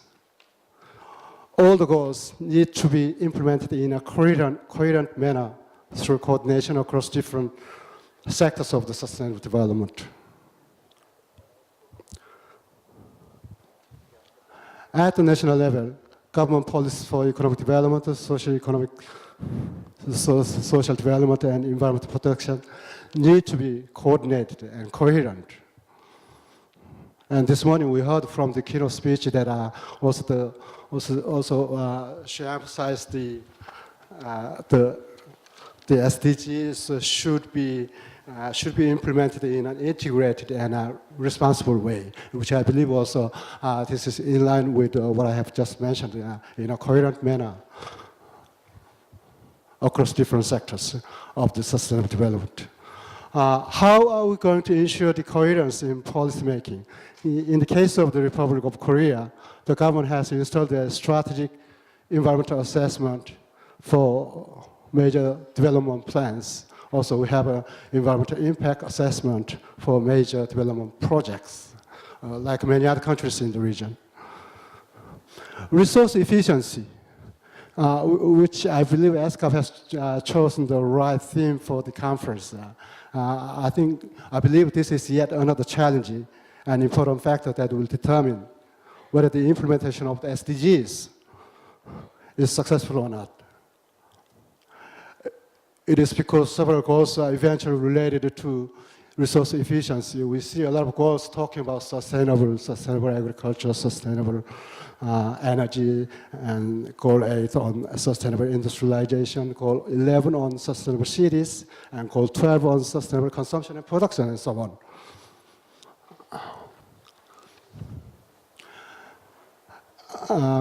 In the case of the Republic of Korea, we have actually prepared the Framework Act on Resource Circulation, which is an institutional framework for recycling and resource efficiency. The act will enter into force in 2018, and the act recognizes the tradable waste as recyclable. And one of the problems we have is a relatively higher cost of recycling. And what the government has done is that we're encouraging people to do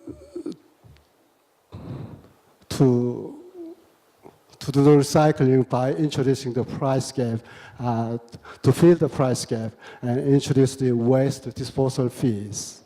And set up an information center in support of the trade in recyclable resources. Let me just briefly also talk about the future of ESCAP, the role of ESCAP in the implementation of the SDGs. As the Economic and Social Commission representing the Asia-Pacific region, ESCAP should play a central role in coordinating the SDG-related programs and projects to ensure coherence at the region level. The UN has a pretty good example of coordination among the entities within the UN, such as the delivering as one in preparing the development assistance frameworks for some developing countries. Likewise, ESCAP should play an important role especially in coordinating, maintaining coherence at the regional level. not just within the UN system, but also there are important entities outside the UN system, including the regional development banks, such as ADB here in this region. With respect to our cooperation with ESCAP, of course, the government of the Republic of Korea will continue supporting the Seoul Initiative on Green Growth until the end of the phase 3 in 2020. And of course, we will continue to share the lessons learned, not only what we have done good, but also what we have done wrong in the past. One final remark that I would like to also say is that I would like to introduce some recent changes that we are actually going through with the new government taking office from May this year. It is also related to actually goal 17 of the SDGs. The new government, especially the Ministry of Environment, has been putting a lot of emphasis on stakeholder involvement in decision making. And as part of the effort, the ministry plans to restore what used to be the Presidential Commission on Sustainable Development. The government expects that the commission will serve as a coordinator across different government agencies. In addition, the Ministry of Environment will closely look into how the programs and projects or the activities of the intergovernmental bodies or international bodies supported by the government have contributed to the achievement of the SDGs. I would like to end my discussion by saying the Republic of Korea is the country that has gone through industrialization in the 60s, 70s, and 80s, and democratization in the 70s and 80s and 90s.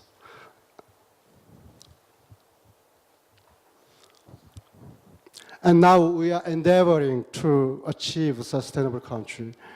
The SDGs are not just the goals to be implemented by the developing countries or developing world, but it is the goals, they are the goals that need to be also implemented, equally important and equally implemented by the developed world. And ladies and gentlemen, for your information, Republic of Korea is somewhere in between the two worlds. Thank you. Thank you, Director Sang. Let me now turn to Ms. Tenzin Wangmo, Chief Water Resource Coordination Division, National Environment Commission of Bhutan. Ms. Wangmo, what achievements have been made for improving water resource management for sustainable development in Bhutan? And can you reflect on the importance of integrated water resource management approaches for addressing the climate change effects in your country? Ms. Wangmo. Thank you, Madam Moderator, for giving me the opportunity to share our experiences to the distinguished delegates from all over the country on how Bhutan manages water resources for sustainable development. As you all know, Bhutan is blessed with fresh water resources because of the fact that 72% of the country is still under forest cover. About 52% is under protected area, and we have constitutional mandate to maintain 60% of the total area under forest cover for all times to come. The per capita water availability at the moment is over 1 million per cubic meter per annum. I guess it's one of the highest in the region. And for us to manage in a sustainable manner, the Royal Government of Bhutan has taken a lot of initiative, but in a very systematic manner. Firstly, in 2010, the Royal Government of Bhutan has established the Water Resource Coordination Division in the National Environment Commission, mainly to coordinate and take the lead in terms of water management at the national level.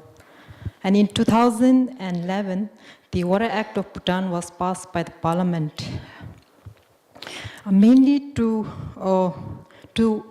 guide the establishment of the institutions to clarify on the legal rights for the use and also manage the water, to manage water resources by various stakeholders, because water is a cross-sectorial. Then in 2000,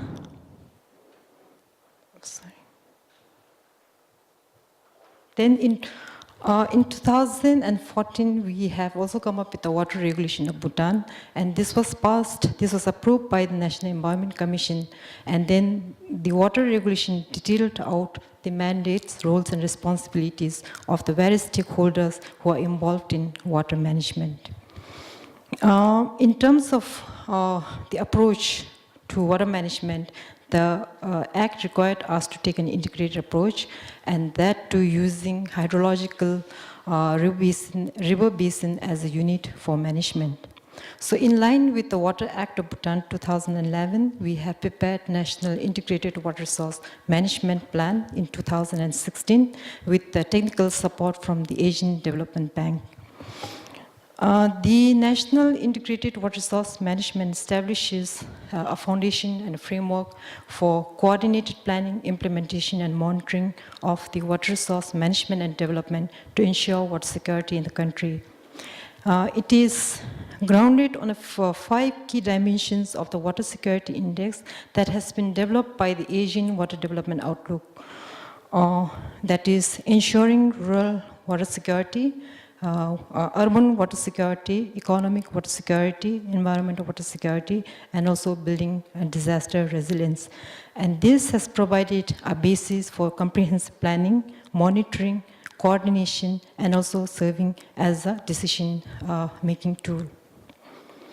So currently, we are in the process of preparing, because we have a 5-year planning cycle. So currently, we are towards the last year of the 11th 5-year plan, and we are in the process of preparing the 12th 5-year plan. So in order to, because we can't afford to have a lot of plans at a national level or at a local level, so we try to mainstream into our development planning cycle. So in terms of ensuring water security in the country, we have the water is adopted as one of the main national key result area in the 12th 5-year plan, and then the Water Security Index has been adopted as a key performance indicator in the 12th 5-year plan. So that's how we have tried to mainstream water dimension into the national 5-year planning cycle. And also because water is so important, that has been recognized at the national level. So in the 12th 5-year plan, the government has also approved coming up with water as one of the flagship program in the 12th 5-year plan. So we are also working on that.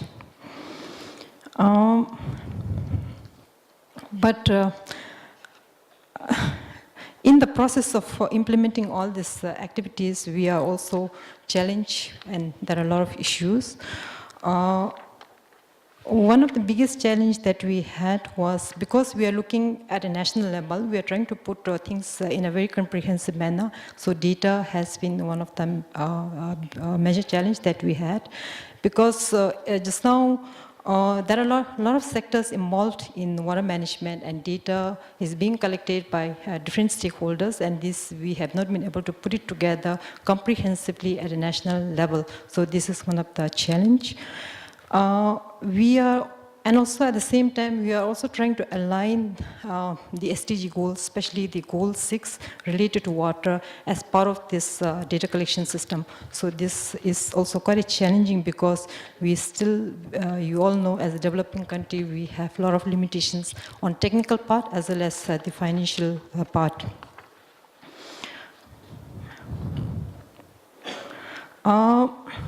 And also, one of the challenges that we have at the moment is, of course, we have very clear policies and legislations, but in order to make decisions, there's a lack of science-based data. So,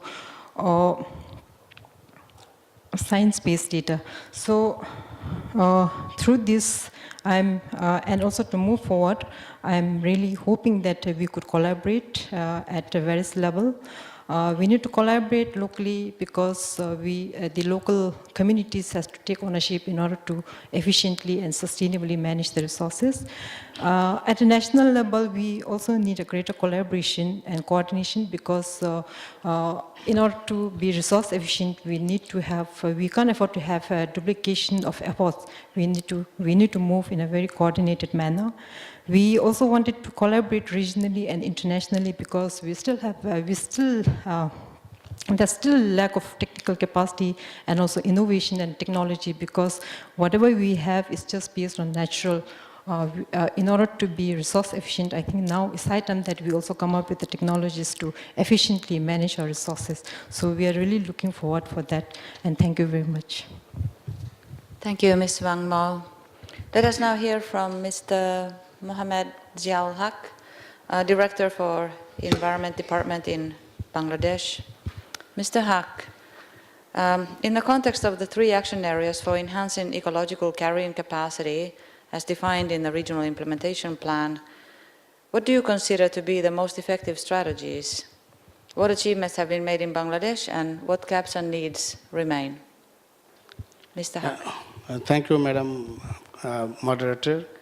And good morning, colleagues and distinguished excellencies, the panelists and the delegates.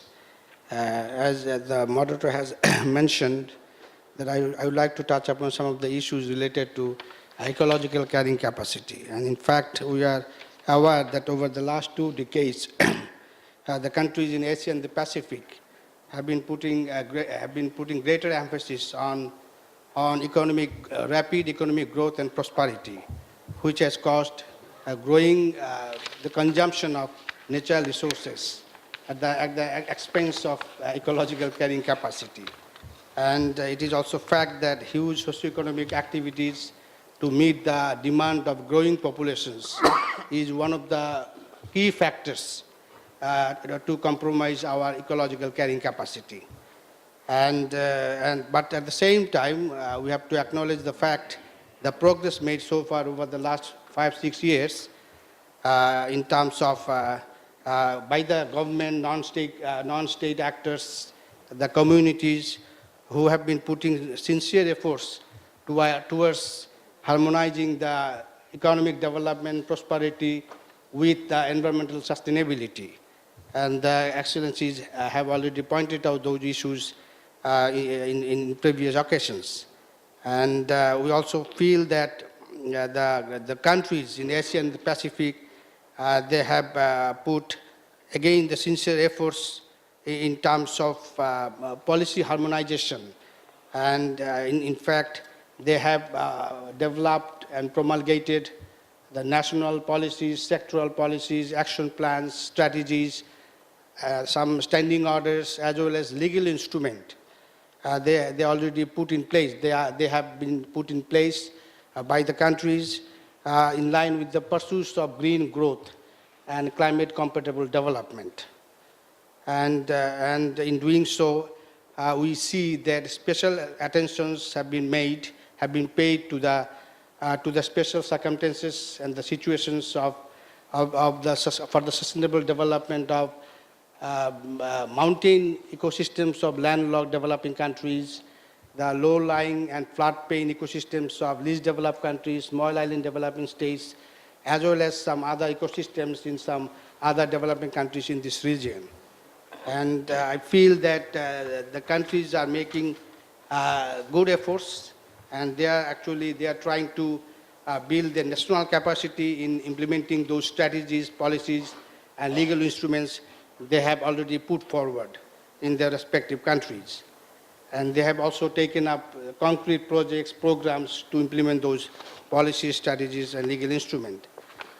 Other important issue I would like to raise here, that in order to minimize the negative environmental impacts of any development projects or initiatives, and to facilitate a sustainable development, we see that the environmental impact assessment and in some cases strategic environmental assessment have been made mandatory for those countries.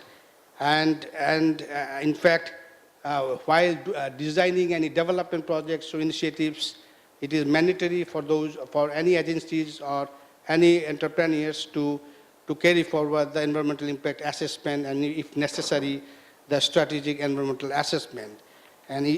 We see that this provision has made significant contribution to maintaining the critical function of the ecosystem and the natural environment in those countries. And on the other hand, we also see that a great deal of activities have been going on climate change adaptation and mitigation to achieve, actually aiming to achieve the low carbon sustainable, low carbon climate resilient development. And we see that the specific sectors have been identified, and there are priority areas identified in these sectors like agriculture, fisheries, water resources, infrastructure, health, and those sectors are getting the attention for specific interventions on the ground. And also major initiatives lie with the sector-specific climate change policies, strategies, the renewable energy policy, energy efficiency and conservation master plan. Some countries have prepared these policies and master plans. And at the same time, the most importantly, the nationally determined contributions that the countries have put forward before the Paris Climate Conference in 2015. Now they are trying to develop the implementation roadmap for those nationally determined contributions the countries have already submitted to the Climate Change Convention Secretariat. And there is another important element that I would like to highlight, that the countries are putting sincere efforts to fulfill the obligations of major environmental conventions like climate change conventions, biodiversity conventions, desertification and land degradation conventions. At the same time, they are trying to link those implementation of those conventions into the implementation of sustainable development goals or achieving the sustainable development goals. And this is very important for the countries in this region, that we are actually focusing on achieving these sustainable development goals by 2030, at the same time aligning with the implementation of 3 major international conventions. And even when we talk about this implementation of the conventions, there are some elements that is very much related to the sustaining or enhancing the ecological carrying capacity. For instance, under the CVD, the goal is that we have to make a good progress in achieving the targets of effectively conserving at least 70% of the terrestrial and wetland areas under protection, under conservation, and 10% of the marine and coastal areas having the important biodiversity and ecosystem services. And the countries in the Asia and the Pacific, they have made good progress in achieving those targets, 70% terrestrial and 10% coastal marine ecosystems. And it is happening through declaring and conserving these terrestrial and wetlands and marine ecosystems as the protected areas. They have declared the protected areas. They have declared the sanctuaries, the good number of sanctuaries, eco parks, safaris, and in some cases ecologically critical areas. And it has direct linkages with the achievement of the Sustainable Development Goals. There are a number of goals like SDG 12, 13, 14, 15. They are actually trying to link those SDGs into their implementation plan. And even under the CCD, the countries, they are trying to put forward a land degradation neutrality targets under the CCD program. And the countries are actually developing those land degradation neutrality targets by their respective countries, and they are also trying to implement those degradation neutrality targets by 2030. And in that case, actually, if I turn to my countries, there are initiatives made by my national government. For instance, Bangladesh already declared and established 38 protected areas, terrestrial, forest, and wetlands. There are 13 ecologically critical areas, number of fish sanctuaries that we have established so far, and 1 dedicated marine protected areas in Bay of Bengal. So government has been putting commendable efforts to implement those areas in line with actually sustaining ecological carrying capacity. But as I said earlier, that population pressure has been identified one of the most critical elements. That is one of the key causes to actually to deplete the natural resource base and to actually to reduce the ecological carrying capacity as well as the critical functions of the ecosystem. And if you consider the other areas, Bangladesh is trying to actually fulfill their the national, international obligations under the conventions, and we are actually trying to achieve, as I said earlier, the other countries have been doing so to pursue low carbon, climate resilient development by developing and implementing Bangladesh Climate Change Strategy and Action Plan, renewable energy policy, and the Sustainable Development Strategy we already prepared in 2012. And there are some other sectoral policies and master plans that we are trying to implement. For instance, we have already developed energy efficiency and energy conservation master plan. And in fact, those energy efficiency master plan has provided a good number of initiatives that could contribute to the low carbon climate resilient development. And at the same time, just one important point that I would like to share with you, that over the last 10 years, the Bangladesh has installed around 4.5 million solar home systems across the country. Over 4.5 million solar home systems, and it is actually providing the electricity to the off-grid areas, the remote areas, around 18 million people. So we are trying to do some mitigation activities. At the same time, we are also trying to adapt to the changing climate situations, since we consider we are one of the most climate vulnerable countries in the world. So we are actually addressing both adaptation and mitigation together. Actually, since we understand that we are one of the sensible members of the global community, so we do address both issues, adaptation and mitigation, simultaneously. Thank you, Madam. Thank you very much, Director Haq. Let me now turn to Ms. Alia Shalabekova, Head of the Department for Green Economy, Ministry of Energy in Kazakhstan. Ms. Shalabekova, across the region, a transition to low-carbon development path is urgently needed to produce the benefits for sustainable energy consumption, for economic development, poverty alleviation, and the environment. What achievements have been made in improving energy resource management for sustainable development in Kazakhstan? What do you consider the most important lessons learned from your experience? Ms. Shalabekova. Thank you, Madam Moderator. Good morning, everyone. It's an honor for me to present the strategy Kazakhstan has to decrease energy intensity of our economy.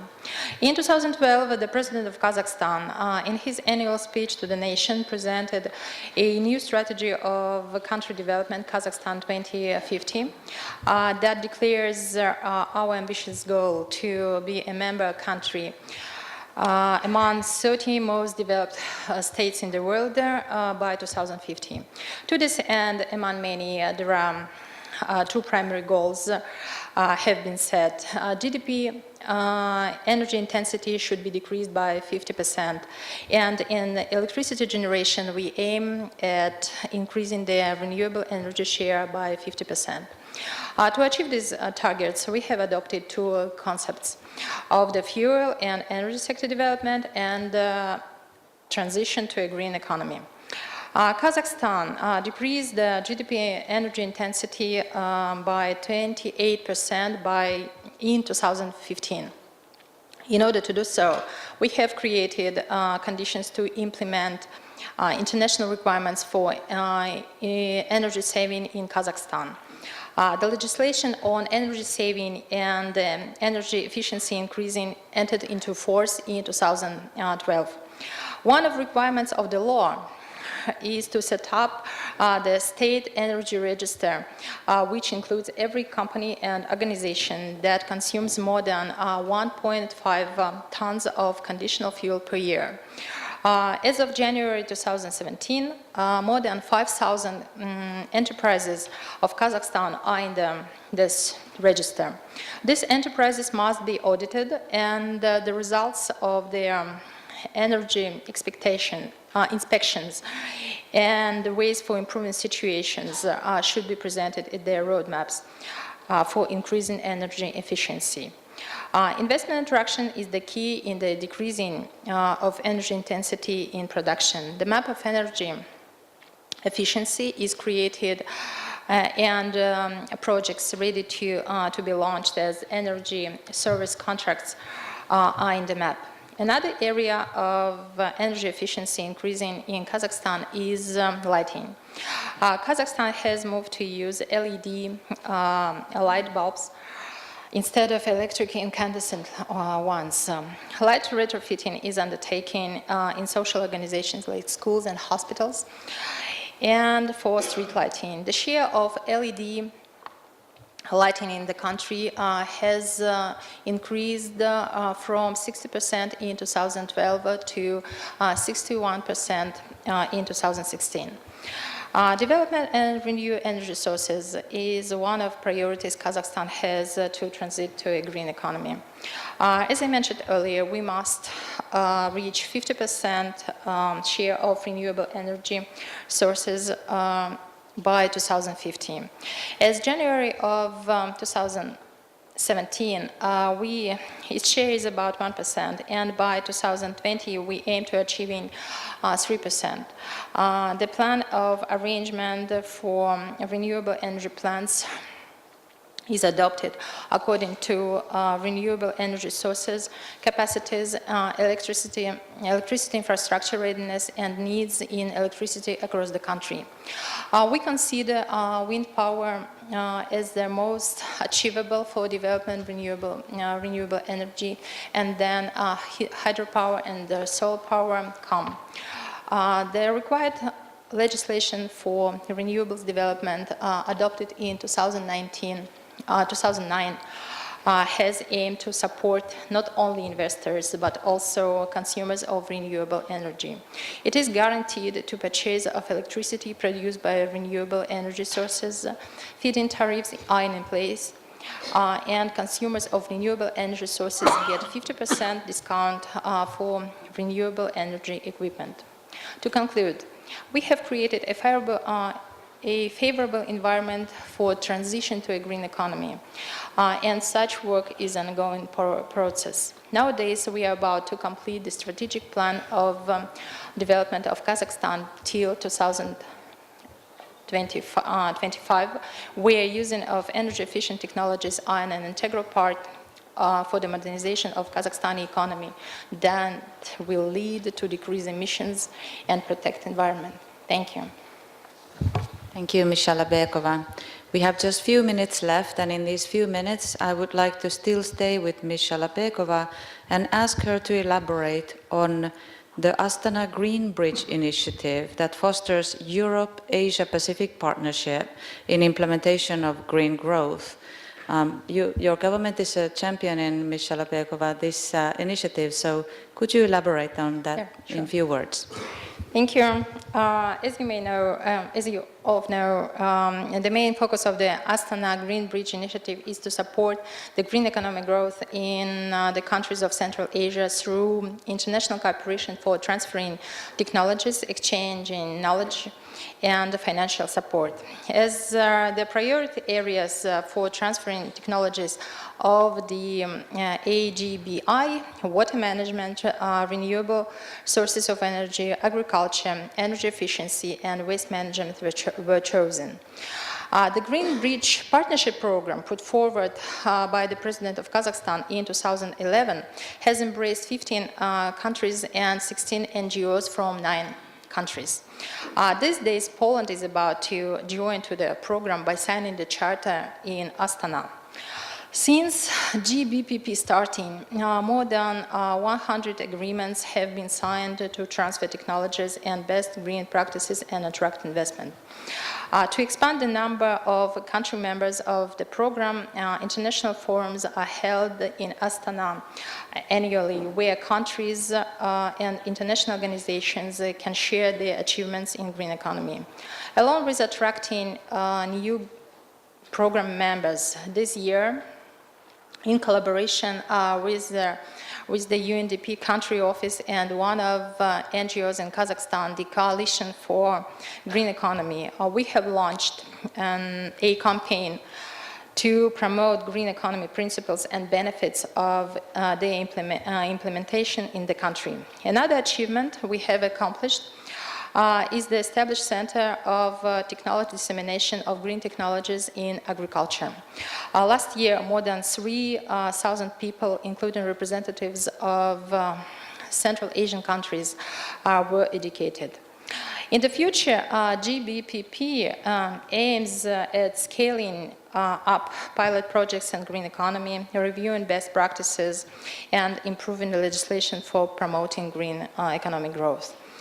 And in addition, we are establishing the International Green Tech Center in Astana as a continuation of the Green Bridge Partnership Program and the legacy of EXPO 2017 exhibition we hold this summer in Astana as well.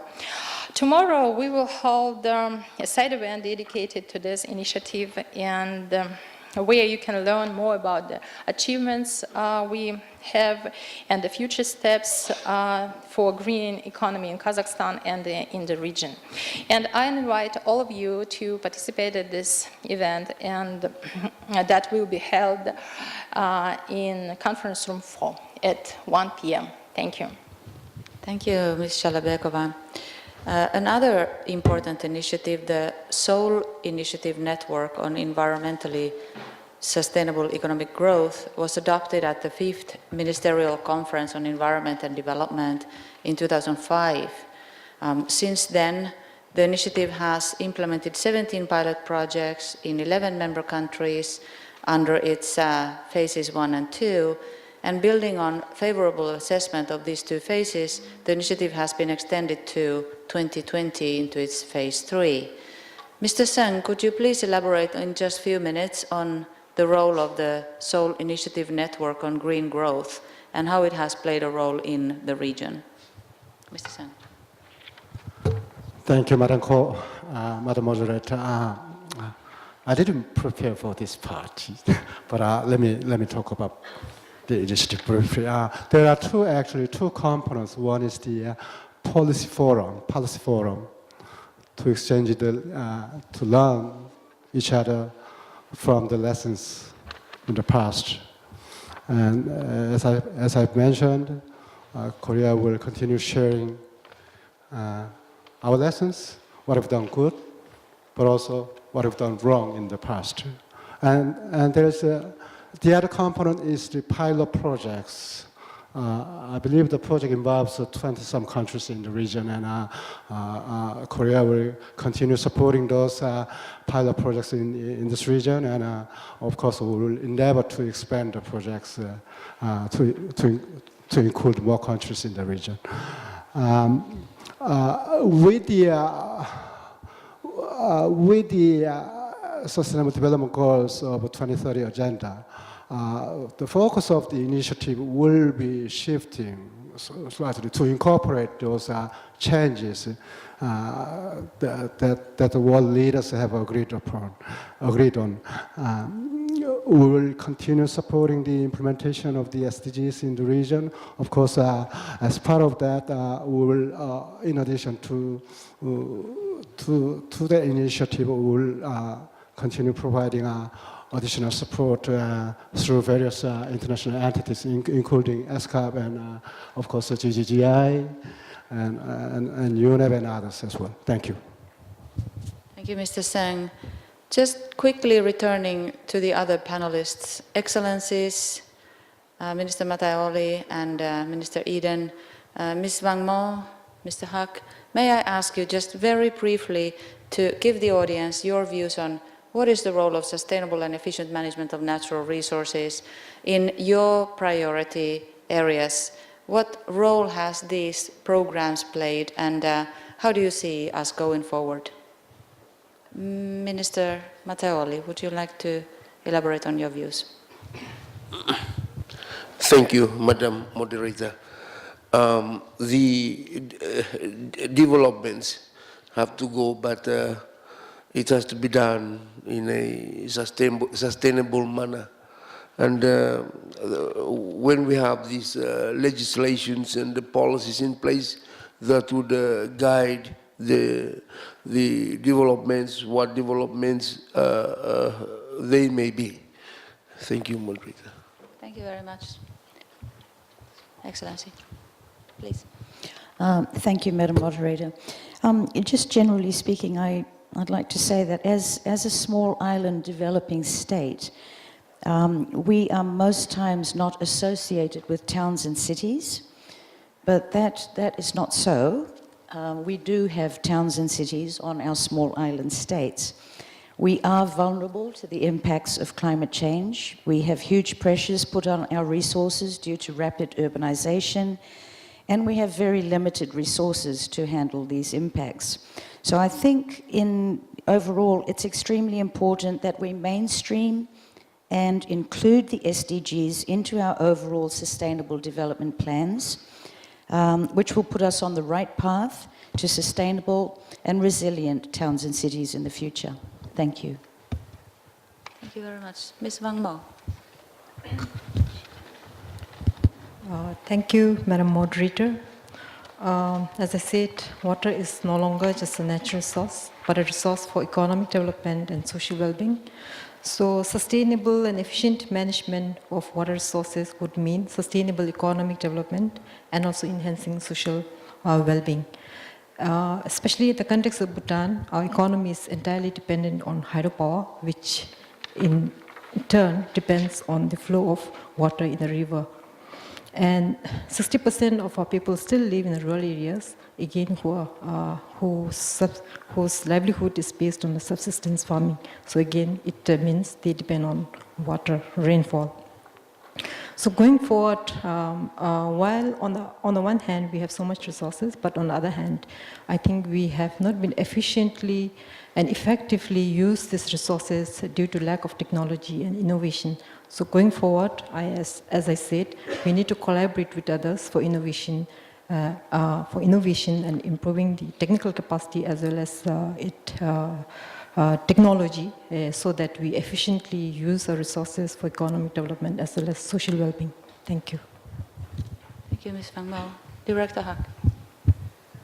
Thank you, Madam Facilitator. In fact, as you raised this issue, it is a very challenging task ahead of us. In fact, the countries now, they are putting a greater emphasis on achieving the Sustainable Development Goals by 2030. And in doing so, they have already prepared the policies, strategies, legal instruments, and now it is time to implement those policies to achieve SDGs.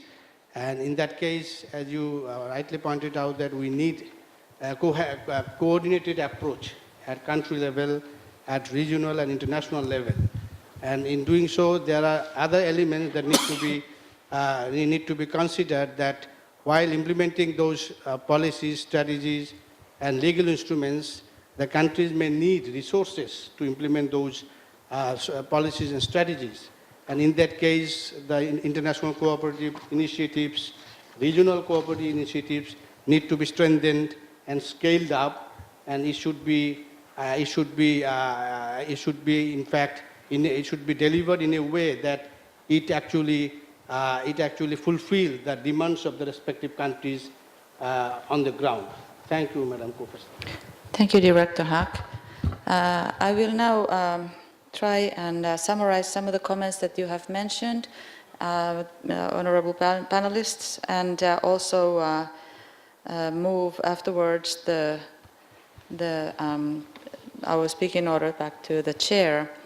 So first of all, I was very impressed by how Minister Manateo Ali pointed out that the best methods for generating growth have come at a cost. However, Solomon Islands have taken assertive steps to address climate change impacts through policies that in-stream measures to adapt to climate change impacts there. Particularly partnerships in terms of funding initiatives have been essential in underpinning progress.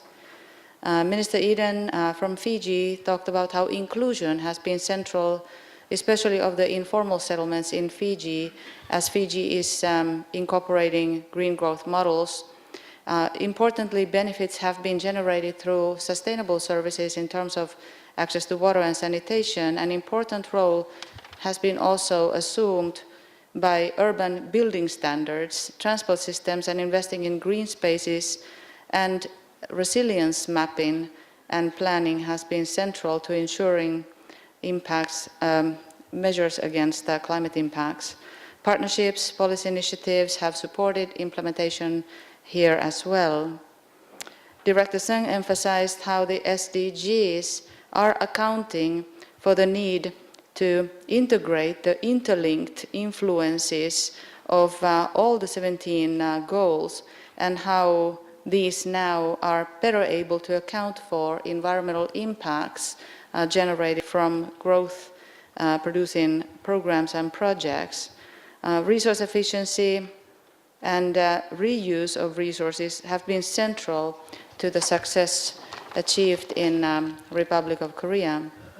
He also touched on the green growth architecture, ESCAP's role in coordinating and developing assistance frameworks in the region, within and outside of the UN system. Chief Ms. Tenzin Wangmo outlined how geography heightens the challenges in Bhutan, particularly for water resource management, disaster resilience, and to establish water security. Bhutan's approach to this is grounded in its 5-year plan, which mainstreams the water theme throughout the plan, and has established flagship projects and programs, with data playing a key role in the effort to integrate multidisciplinary, multi-sector approaches. She called for collaboration at both local and international level to benefit from the innovation in technology and concept applications for resource efficiency. Director Huck has explained the central role that has been awarded for green growth in Bangladesh, and appreciating concrete steps that have been made in specific programs across the region to implement green growth models across landlocked, island, and low-lying country situations, and keeping the critical function of ecosystem as a central and in the forefront of those initiatives. He noted that efforts of these countries are also made to develop implementation plans to move forward to meet the nationally determined contribution commitments and SDGs, with the vision to enhance the ecological carrying capacity to measurable targets. We have also heard that in Bangladesh, solar systems off-grid have been now generating electricity for more than 18 million people. In Kazakhstan, policy measures have been implemented to increase the share of renewable energy, and in energy production, and energy-saving measures through LED bulbs and registration of energy use have been successful in generating quite a significant increase in terms of energy efficiency, and particularly renewable energy is being implemented with a focus on wind as well as other renewable energy opportunities. Importantly, there is a session tomorrow on the Kazakhstan's Green Bridge Initiative, and also the Korean-led initiative on on the network for environmental sustainability has been discussed in the background documents for the session. I think Director Huck very ably concluded in his comments that resources and cooperative partnerships are at the center and underpin these efforts, and we need to collectively work on that with ESCAP's capable support in formulating plans for us and coordinating our efforts. With these comments, I would like to turn back to Chair Minister Eden the floor.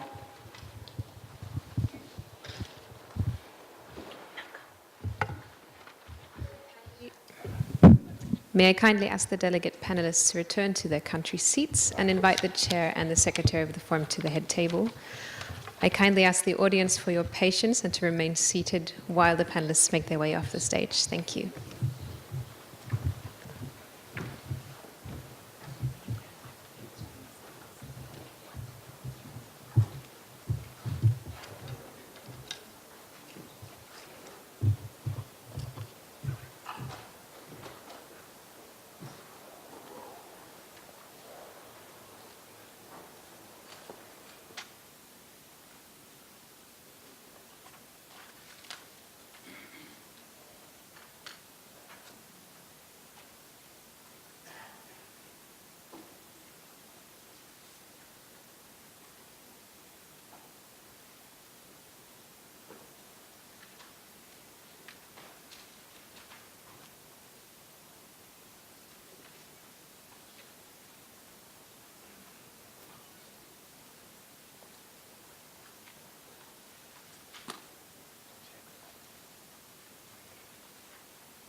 Excellencies, distinguished delegates, ladies and gentlemen, I am now pleased to invite the distinguished delegates to intervene on Agenda Item 2, Review of Implementation. I will first open the floor to statements from member and associate member governments. Once all country statements have been made, I will invite statements from intergovernmental bodies, after which I will open the floor to representatives of UN bodies and specialized agencies, and finally to designated representatives of civil society, major groups, and other stakeholders. To begin, I would now like to open the floor for statements and views from governments. I recognize the distinguished delegate from Indonesia.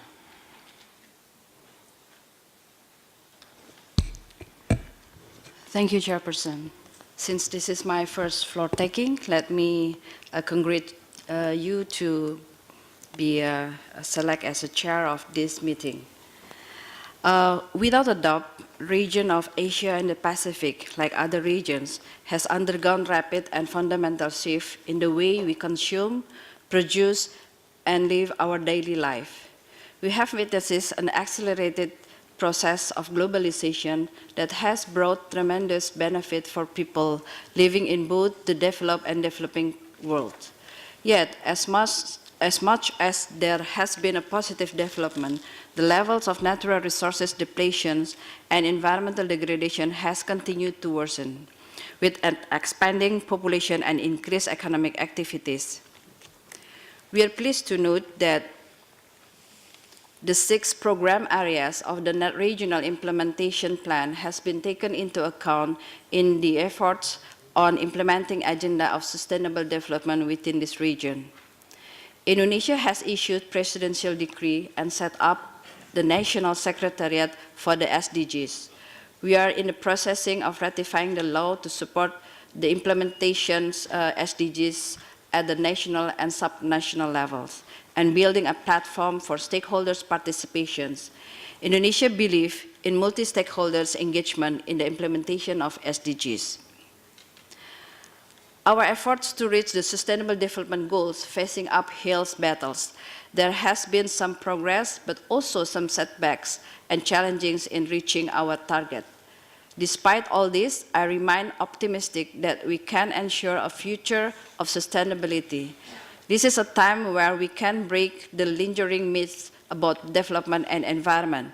We can break the myth that development will inevitably lead to the natural depletions. We can break the myth that development will automatically increase emission and pollution. We can break the myth that we can only choose between development and democracy, and we cannot have both. Madam Chairperson, distinguished delegates, with regard to the interesting initiative of the green growth approach, my delegation views green growth somehow as a one-off vehicle towards the full attainment of sustainable development. Therefore, the concept has been recognized within our national midterm plan. This ensures sustainable and inclusive growth and enhances the achievement of the sustainable development. Depletion of natural resources caused by their intensive use requires decisive measures aimed at ensuring sustainable use of natural wealth. Thus, this is important to encourage elaboration of new approaches to extraction of natural resources, enhancing sustainable development of economics of the regions. Take our natural resources and environmental situation, for instance. Conservation and sustainable use of forest resources is among the most important challenges of the modern world. The forest sector plays an important role in economies in these regions. We in Indonesia promoted sustainable forestry as a key part of sustainable development and continuously initiate and implement various measures, including timber sustainable and legality assurance system, sustainable socio-forestry, and promoting environmental services of the forest. Indonesia is shifting its business as usual development into low carbon strategy by setting national targets and its supported means of implementation. Starting with, in 2011, the National Action Plan for Reduction of Greenhouse Gases, and then continue in 2016 with nationally determined contribution in order to make the shift into a low carbon growth for Indonesia. A long-term vision and comprehensive strategy are critical. The effort is not only aims to strengthen the response to the threat of climate change, but also to strengthen our pathway towards sustainable development and effort to eradicate poverty. In this regard, Indonesia continues to strengthen and have in place an effective legal and regulatory framework, policies and practices that deliver economic and social benefits and include effective safeguards that reduce social and environmental impact, as well as conserve biodiversity and ecosystem. We also would like to recognize that traditional knowledge, innovations, and practices of local communities make an important contribution to the conservation and sustainable use of natural resources, and their wider application can support social well-being and sustainable livelihood. Let me reiterate the importance of changing our unsustainable pattern of consumption and production and ensuring adoption of concept sustainable use of natural resources in development policy making process in the context of achieving sustainable development goals and promoting welfare of the people. I look forward to having a concrete and workable agenda after this meeting, inviting all major stakeholders, including youth, as the keepers of our futures. We have to ensure that our program, including capacity building, are in place and means of implementation, including financing, is assured. This is what people are waiting for, such a long discussion. We must preserve the momentum and immediately work together to implement the resource efficiency and pollution-free agenda within this region. I thank you, Madam Chairperson. Thank you, distinguished delegate from Indonesia. Now I invite the distinguished delegate from the Russian Federation.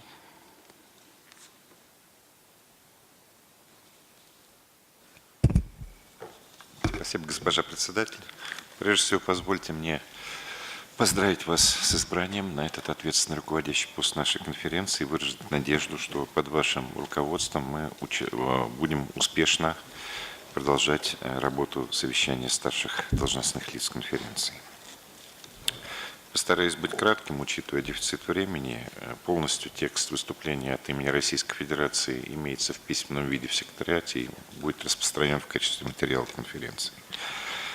Моя страна согласна с оценками того, что современный экологический кризис ставит под угрозу возможность устойчивого развития всей человеческой цивилизации. Дальнейшая деградация природных систем ведет к дестабилизации всей биосферы, утрате ее целостности. И в этой связи первоочередной задачей становится качественное совершенствование многостороннего сотрудничества в области охраны окружающей среды. Именно это направление российской дипломатии является ключевой составляющей нашего курса на поддержание общих усилий мирового сообщества по обеспечению устойчивого развития, включая переход к зеленой экономике. В своем внутреннем развитии Российская Федерация делает упор на совершенствование правовой базы природоохранной сферы. В частности, у нас принят целый ряд законодательных актов, включая экологическую доктрину Российской Федерации, в которой определены цели, направления, задачи и принципы проведения государственной политики в сфере экологии. Принят целый ряд федеральных законов, актов президента Российской Федерации.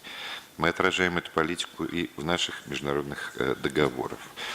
Хотел бы отметить, что 2017 год в нашей стране провозглашен годом экологии, и мы выделяем значительные финансовые средства на проведение различных мероприятий по популяризации экологических подходов и идей целей устойчивого развития на федеральном, региональном и местном уровнях. Хотел бы остановиться на некоторых моментах, касающихся рабочих документов конференции, в частности, документа ESCAP 7/1.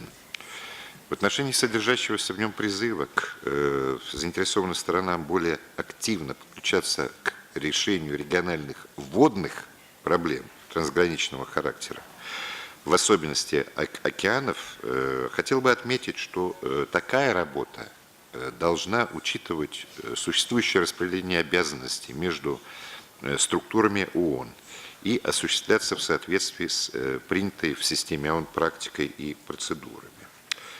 В части, касающейся совершенствования системы управления энергоресурсами в целях устойчивого развития, Improving Energy Resource Management for Sustainable Development, подчеркиваем нашу позицию о том, что достижение устойчивой энергетики не только в АТР, но и во всем мире возможно исключительно при эффективной работе параллельно по всем трем направлениям ЦУР, касающимся как обеспечения всеобщего доступа к источникам энергии, так и развития возобновляемых источников энергии и, наконец, повышения энергоэффективности. В этом контексте мы полагаем, что нельзя возводить искусственные ограничения для развития тех или иных способов энергогенерации и использования различных видов энергоносителей. Такое развитие должно осуществляться в соответствии с имеющимися в странах и регионах ресурсами и возможностями. Что касается укрепления устойчивости результатов социально-экономического развития стран к последствиям изменения климата, enhancing resilience of socio-economic development to climate change, мы исходим из того, что профильной площадкой в этом вопросе является рамочная конвенция ООН об изменении климата. Соответственно, деятельность ESCAP по климатической проблематике должна быть соподчинена задачам, согласованным под эгидой РКИК, и соответствовать приоритетам стран-членов ESCAP к контексту взаимодействия в Азиатско-Тихоокеанском регионе. Спасибо за внимание.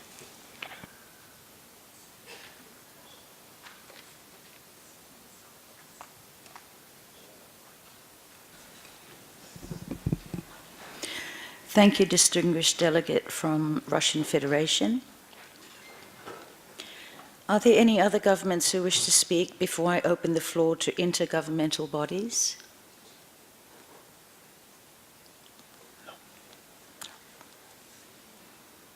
Okay, thank you, distinguished delegates, for your statements. I will now open the floor to intergovernmental bodies. Are there any representatives from intergovernmental bodies who wish to speak?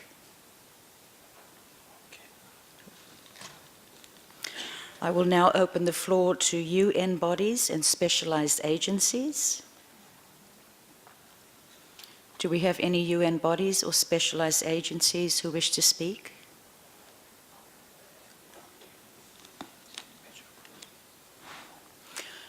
Okay, I see none. I will now open the floor to major groups and other stakeholders in the order provided by the Secretariat.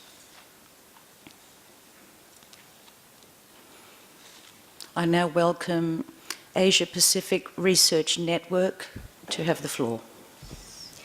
Thank you, Madam Chair. I am Marjorie Pamintuan of APRN, and I speak for APRSEM and the CSO Forum. More than 60 CSOs from diverse constituencies in the region met in Bangkok yesterday for the CSO Forum on Environment. We deeply appreciate the space provided to us by ESCAP and the UNEP. However, despite the impressive economic growth in some of the countries, poor environmental health and low human development outcomes manifest that fundamental and systemic issues are not being addressed adequately. We believe that a pollution-free and resource-efficient planet cannot be achieved without addressing these systemic issues. What are they? Poverty, inequality, and gender gaps prevent marginalized sectors and communities to effectively participate in pollution and resource efficiency measures because of their lack of access to resources and decision-making spaces. Corporations and trade agreements work in tandem to weaken public services, restrict people's access to natural resources and basic facilities, promote agrochemicals and extractive industries, and concentrate wealth and power in fewer and fewer hands. Militarism also has to be addressed because of its pollutive and climate-altering impacts, and it has been used historically to enforce the current unsustainable production and consumption systems. We are of the firm opinion that a pollution-free and resource-efficient region cannot be achieved unless we comprehensively address these systemic issues in a development justice framework, expediting transitions in economic justice, social and gender justice, ecological justice, redistributive justice, and accountability to people. We would also like to draw your attention to the Regional Implementation Plan adopted at MSED 6 Astana in 2010. We are pained to note limited progress on the plan, also reflected by the fact that only 13 out of the 62 members and associated members responded to the survey to measure progress on the agenda. We call for alignment of the review of implementation of UNEA and MSED resolutions with the tools, indicators, and review framework adopted for the SDGs, and expect concrete action to be taken on the 9 policy pathways suggested. We call for better coherence in the regional environmental UN processes, and we welcome the Ministerial Summit as a concrete step.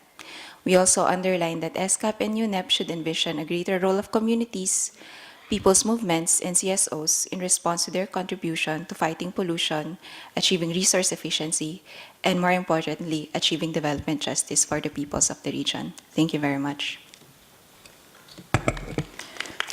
Thank you very much, Representative of Asia Pacific Research Network. I now invite the representative of Pesticide Action Network Asia Pacific. You have the floor. Thank you, Chair. I'm Deepa Ravindran from Pan Asia Pacific, representing the Farmers' Constituency of Asia Pacific Regional CSO Engagement Mechanism. The Farmers' Constituency is concerned that the UN definition of pollution does not fully capture our realities and how we are experiencing pollution. Thus, will not be able to achieve the SDG plans. One of our root causes of the problems are agrochemical industries that pollute our land, water, and environment, and will impact the SDG goals, particularly goals number 1, 2, 3, 5, 6, 12, 13, and 15. In addition, the 4th session of the International Conference on Chemicals Management, ICCM4, recognized that highly hazardous pesticides are an issue of concern, acknowledging that they cause adverse human health and environmental effects in many countries, particularly in low-income and middle-income countries, and supported concentrated action to address them, encouraging an emphasis on promoting agroecological-based alternatives. Thus, the use of highly hazardous pesticides, chemical fertilizers, and genetically modified organisms are affecting our health, our children's health, and our environment. Some of these are even contributing to climate change. The profits of these chemicals are only benefiting a few corporations that are continuing to poison our environment, and they have been consolidating their control on food and agriculture and markets. We are concerned on large-scale land and resource grabbing, trade investment agreements, corporate capture, militarism, conflict, as well as patriarchy and fundamentalism are affecting the livelihoods of farmers and small food producers.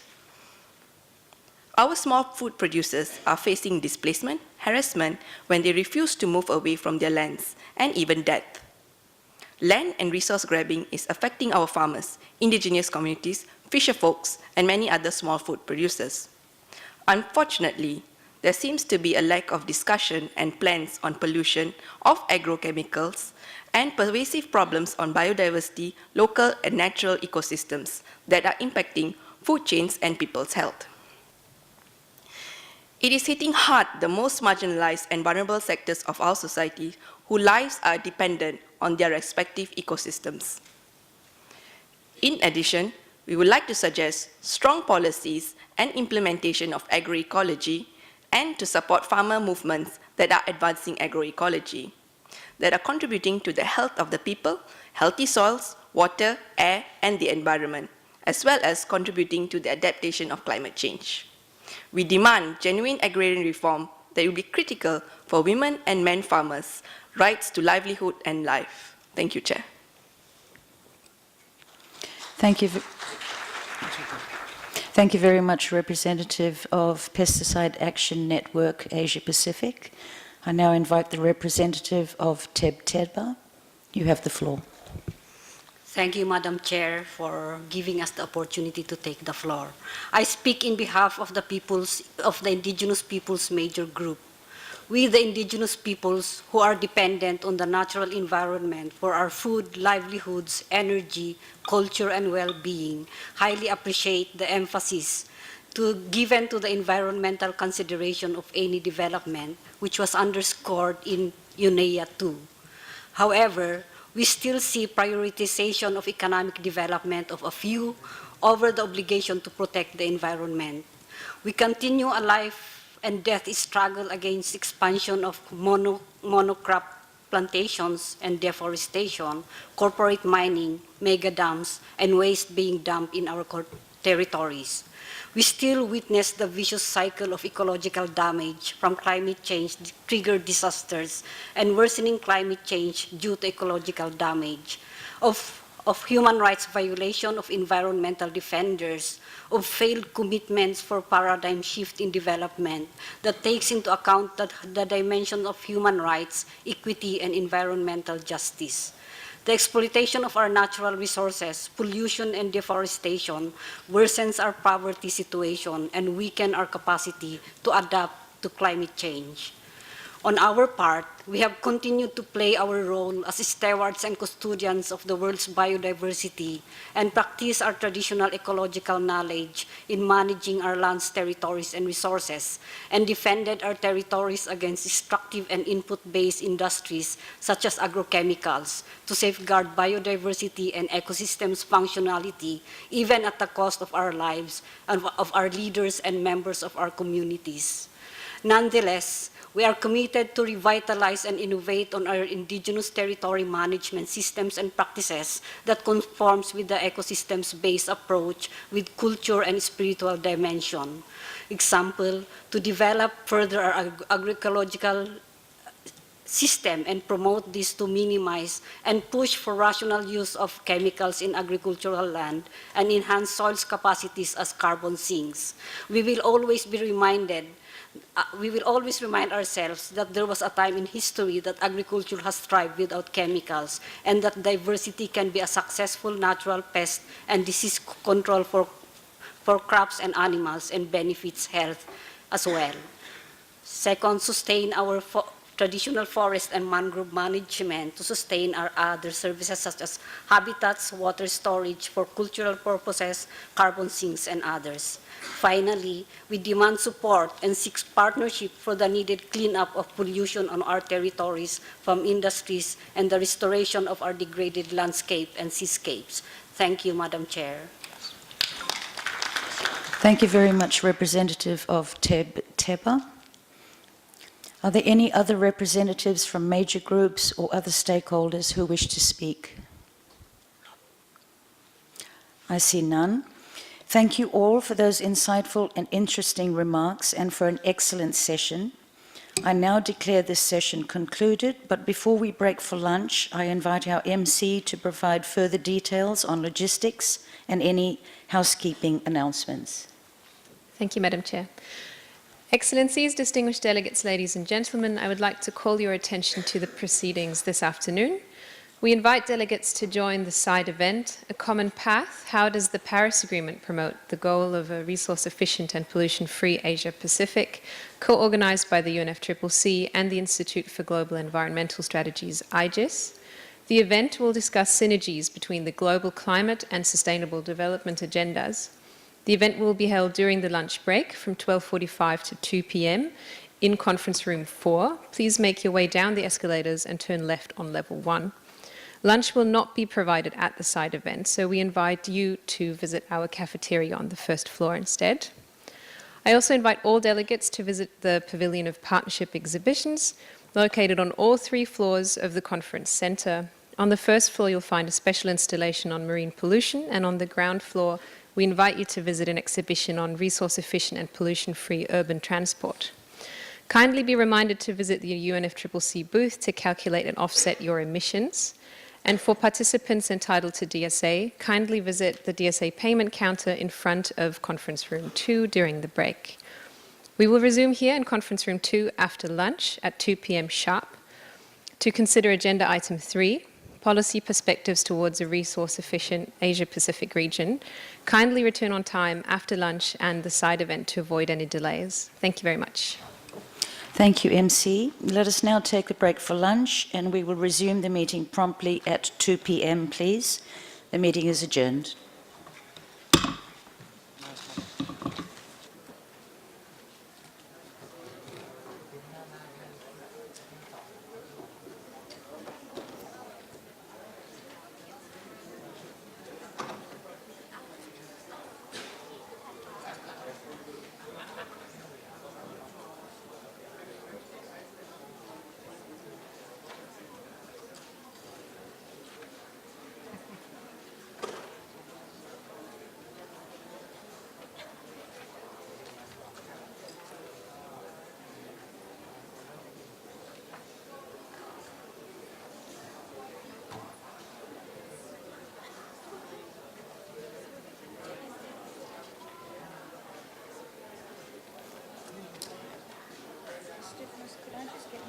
Yes. I was at the table for the cafeteria. Okay. We want to take 10-15 minutes to go through a rehearsal of the last session again. Okay. And then come with us to me. Okay. And you're going to do that now and then? Yeah, now. And then we take you for lunch, yes? Okay. Because I think she wants to do this.